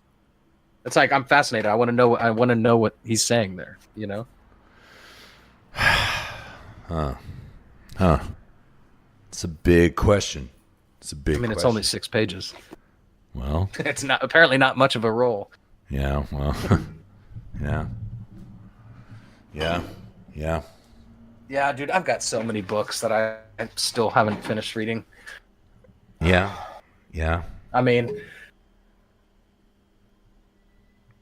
yeah.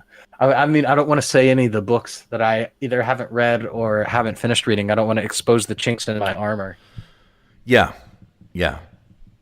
I have not read Spygate. I have not read Ship of Fools, and I have not read Janine's book. And but it's simply a function of time. I have not, right? I haven't read those, right? Yeah.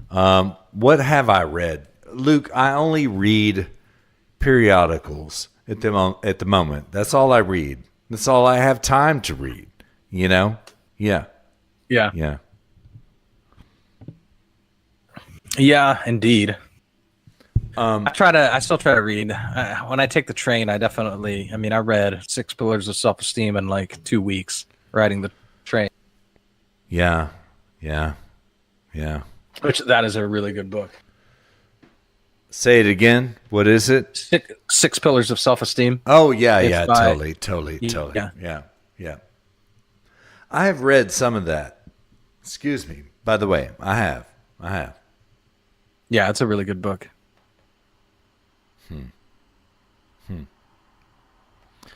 All right. I'm surveying the news. So hold on, we still have to talk about. We still have to finish talking about. What we're going to talk about on the show tomorrow. That's So- true. Oh, shit. What? The Senate shot down the budget bill. So the government's shutting down. Yeah. What does that mean? The Republican shot it down, or Yeah. Well, let me read for a minute here.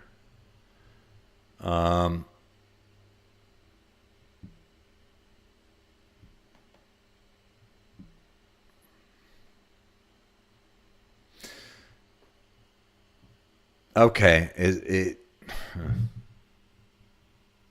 fake news. Don't worry about it. It's fake news. Ah, okay.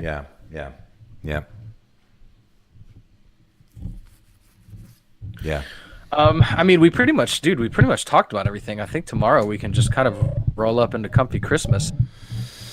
Well, we ain't talk about Flynn. We ain't talk about that shit. You follow that shit? A little bit, yeah. Yeah, man. Yeah. There is some gangster shit which we are not privy to going on here. There is some gangster shit. Yeah.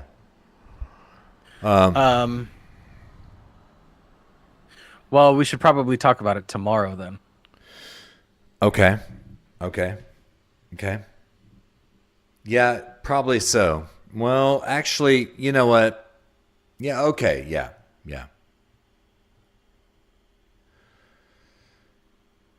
Wait, hold up.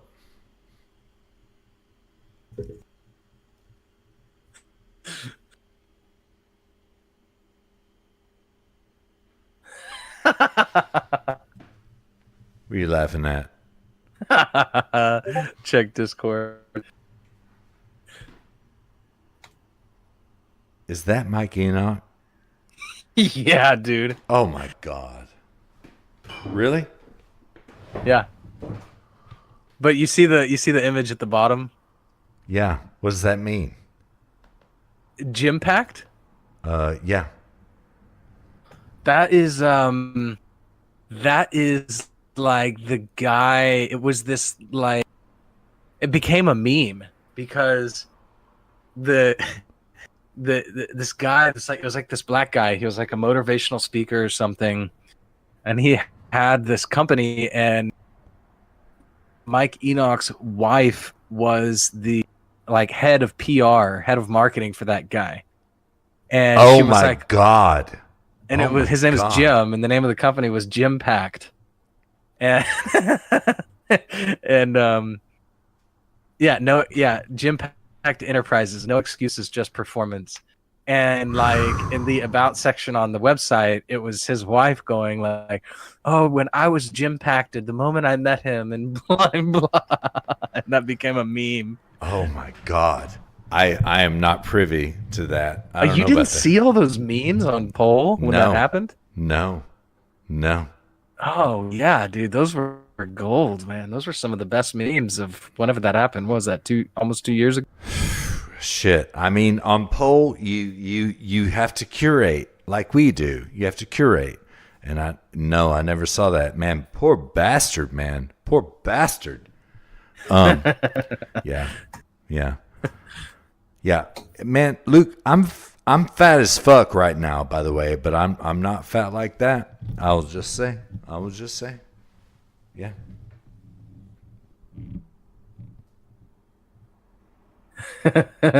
Look at this, dude. Oh, I saw that. That's his wife, right? Yeah. Yeah. Poor girl, man. Oh my God. Poor girl, man. She You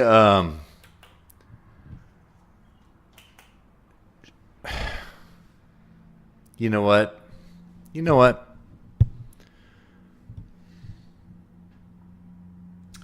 She only wanted to be an anonymous citizen, right? And then she fucked up. She posted on TDS, and so it was, So it was. She's pretty. She's pretty. I'll give it to her. I don't know, man. Yeah, she's pretty. Yeah. I think you've been drinking whiskey. Well, I have, and beer. I'll give her a 5. I'll give her a 5. Oh, here we go, dude. This is the meme. I found it. That's from the website. Like, that is actually like a screen cap from the website.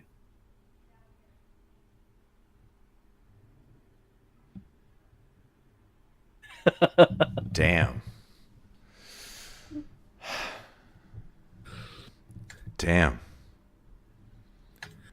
I mean, all this shit happened at Christmas last year. You know what, honey? Merry Christmas. I know you're No, a Jew. dude, I think it was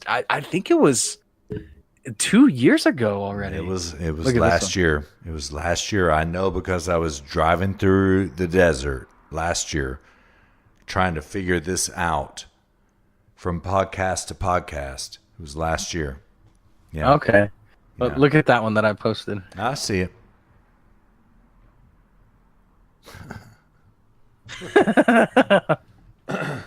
See, she is pretty. Look at her. Dude. I mean, yeah, I guess, I don't know. Not my style. I'll say Same that. here. Not my style. You know what I mean? Probably Mike's style, probably, but not mine, But nonetheless, their shit is destroyed, Oh yeah, dude. I I have mean, that whole compassion for movement, that. the whole Yeah. movement, everything. Yeah, it's true. It's true, man. Like, there's nothing left. It's remnants at this point. It's true. Man, I have compassion for that. I do, man. I do. I probably shouldn't. Somebody's going to call me a racist for it. But I do have compassion for that. I truly do. I'm a feeling man, Luke. I'm a feeling man. Yeah, I know. That's why you bring color to the show. My cold rationality, I think people would probably get bored of after a while. Definitely not. Definitely not. Yeah. Yeah. Yeah, there's a the reason I found this is yes. I lost you. Say it again. I said the reason I posted that is because I'm on a TDS thread. Really? Poll. Yeah. Huh. Every now and again they go shill their shows and they it's Sven like in there like creating a post. Yeah. And like, oh hey guys, did anybody listen to the latest TDS? This sort of. Oh thing. my fucking God! All right, if this is Sven, you did not. You did not. Okay. What? I just saw that last meme you posted. I saw it. The panel. All right. You know what, man? I don't want to talk about these motherfuckers. I don't want to talk about these motherfuckers. Nonetheless, that is hilarious. Oh yeah, that meme that I sent you, this last one. Yeah. Yeah. Yeah, dude, that one's is hilarious. Hilarious. Yeah. Sven, if you did that, fuck you. I mean, first of all, fuck you. No. I found, dude, that's an old meme. That's old. Oh, okay. Yeah. Okay. Yeah, that's old memes. It still checks out, but it's old. Did he do it back in the day? Did he make that? I don't know. I mean, I doubt it. I mean, this just all popped up on poll. Huh.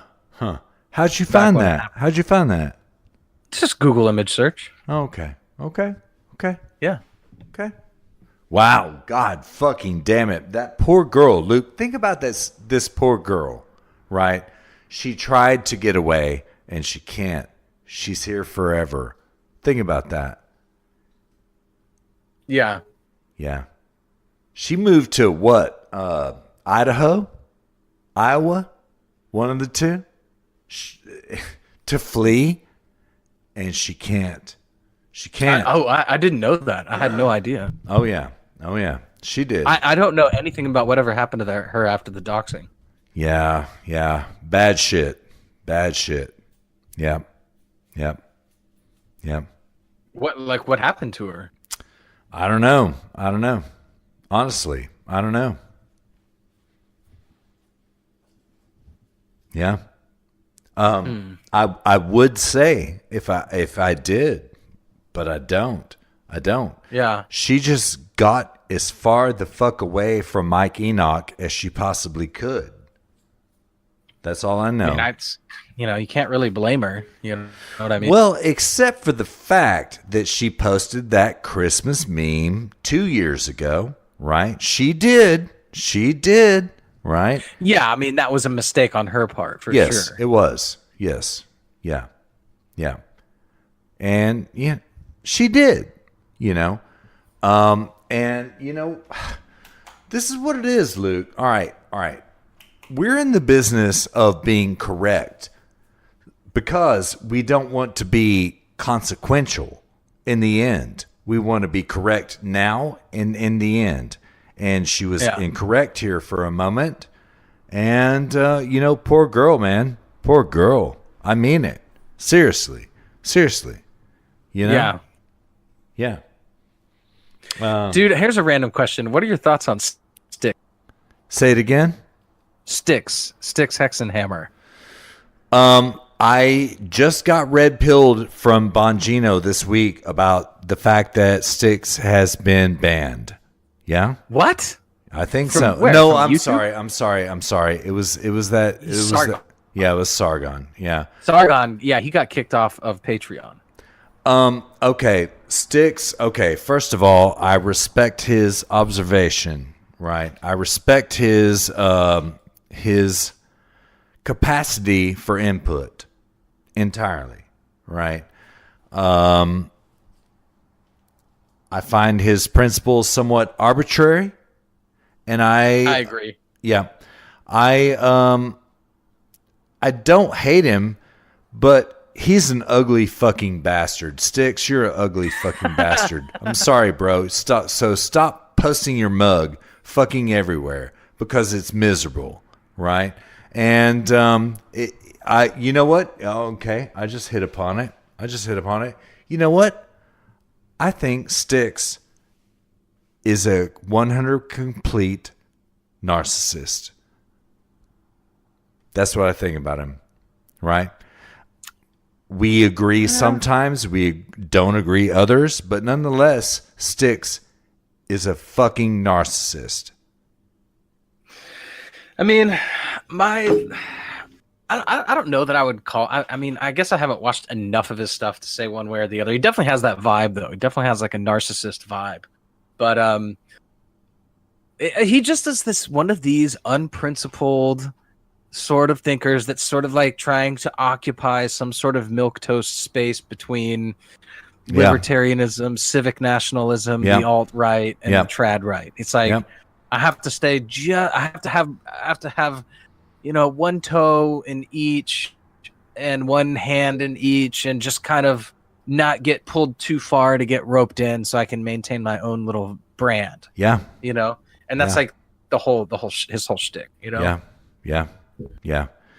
Luke, I discarded him long ago. I used to be not an acolyte, but I would watch his shit, right?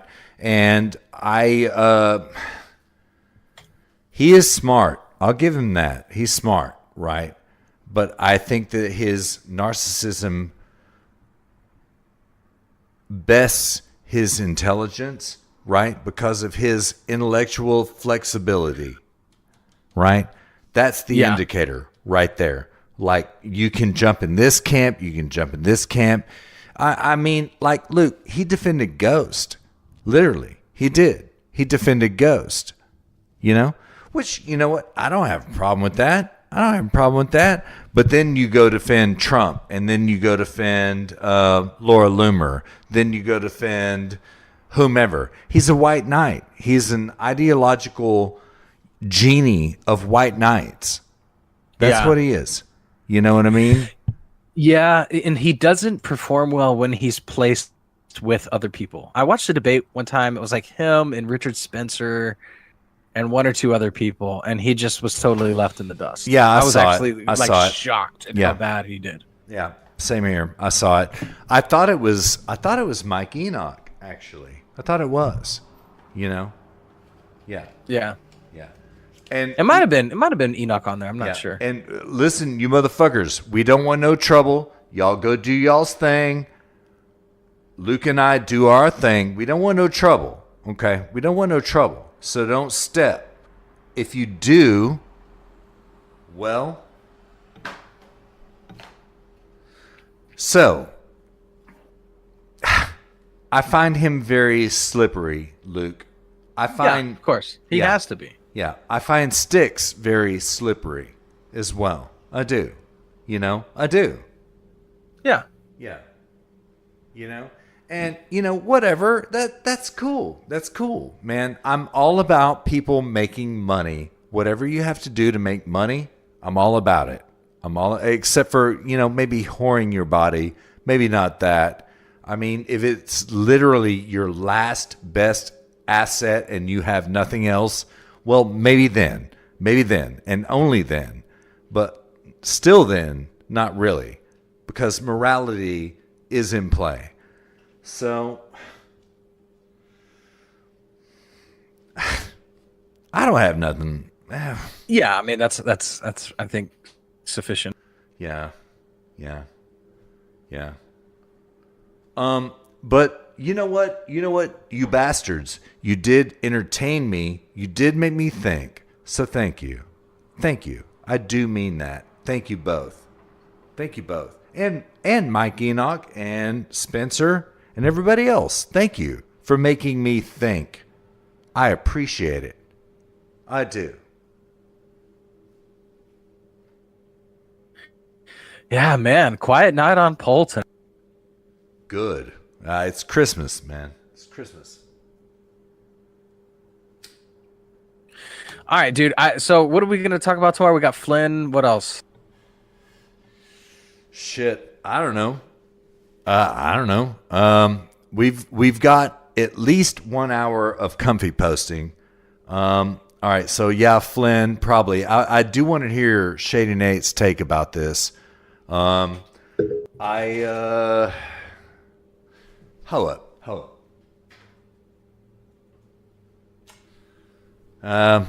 We will know the result of the Senate vote by tomorrow. So we got to talk about that. All right. You know what, man? There's this other thing I want to read from Conservative Treehouse about easing up off the God Emperor tomorrow. I want to read that. I'll curate 3 paragraphs and read those. Two. I'll distill it. All right. Yeah. That's all I got. That's all I got, man. All right. I mean, cool. I think we blew this shit out tonight, to be honest, man. I think we blew it out. I think we hit pretty much everything. Yeah.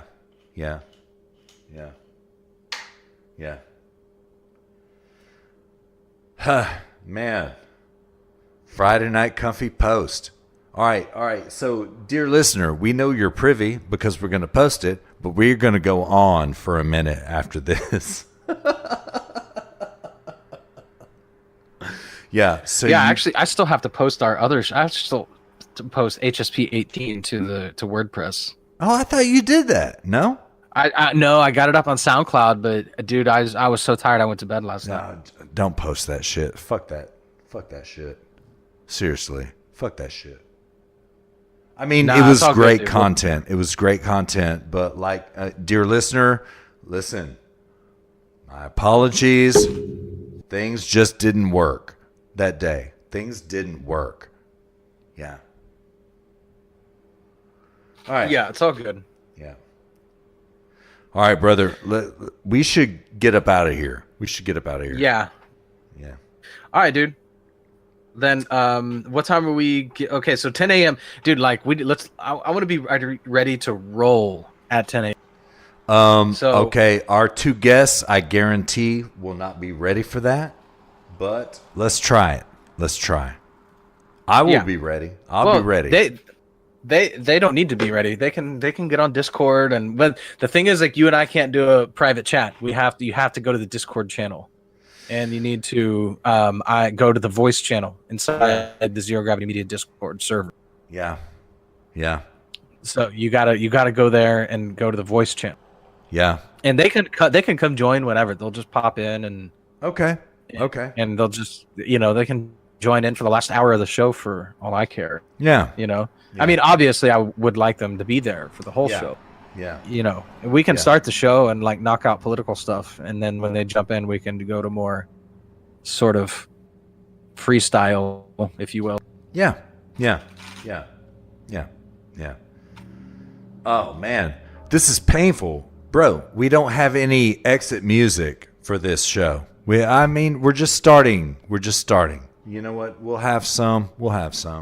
But right now we don't. Yeah, man. we'll figure something out. I'll have to produce something, or you'll have to produce something. One Either of us. Yeah. All right, let's GTFO, man. All right, man. Sounds good. We'll talk to. Yes, indeed, sir. All right. We'll be in touch. All right, sounds good, man. All right. Late. Peace. So are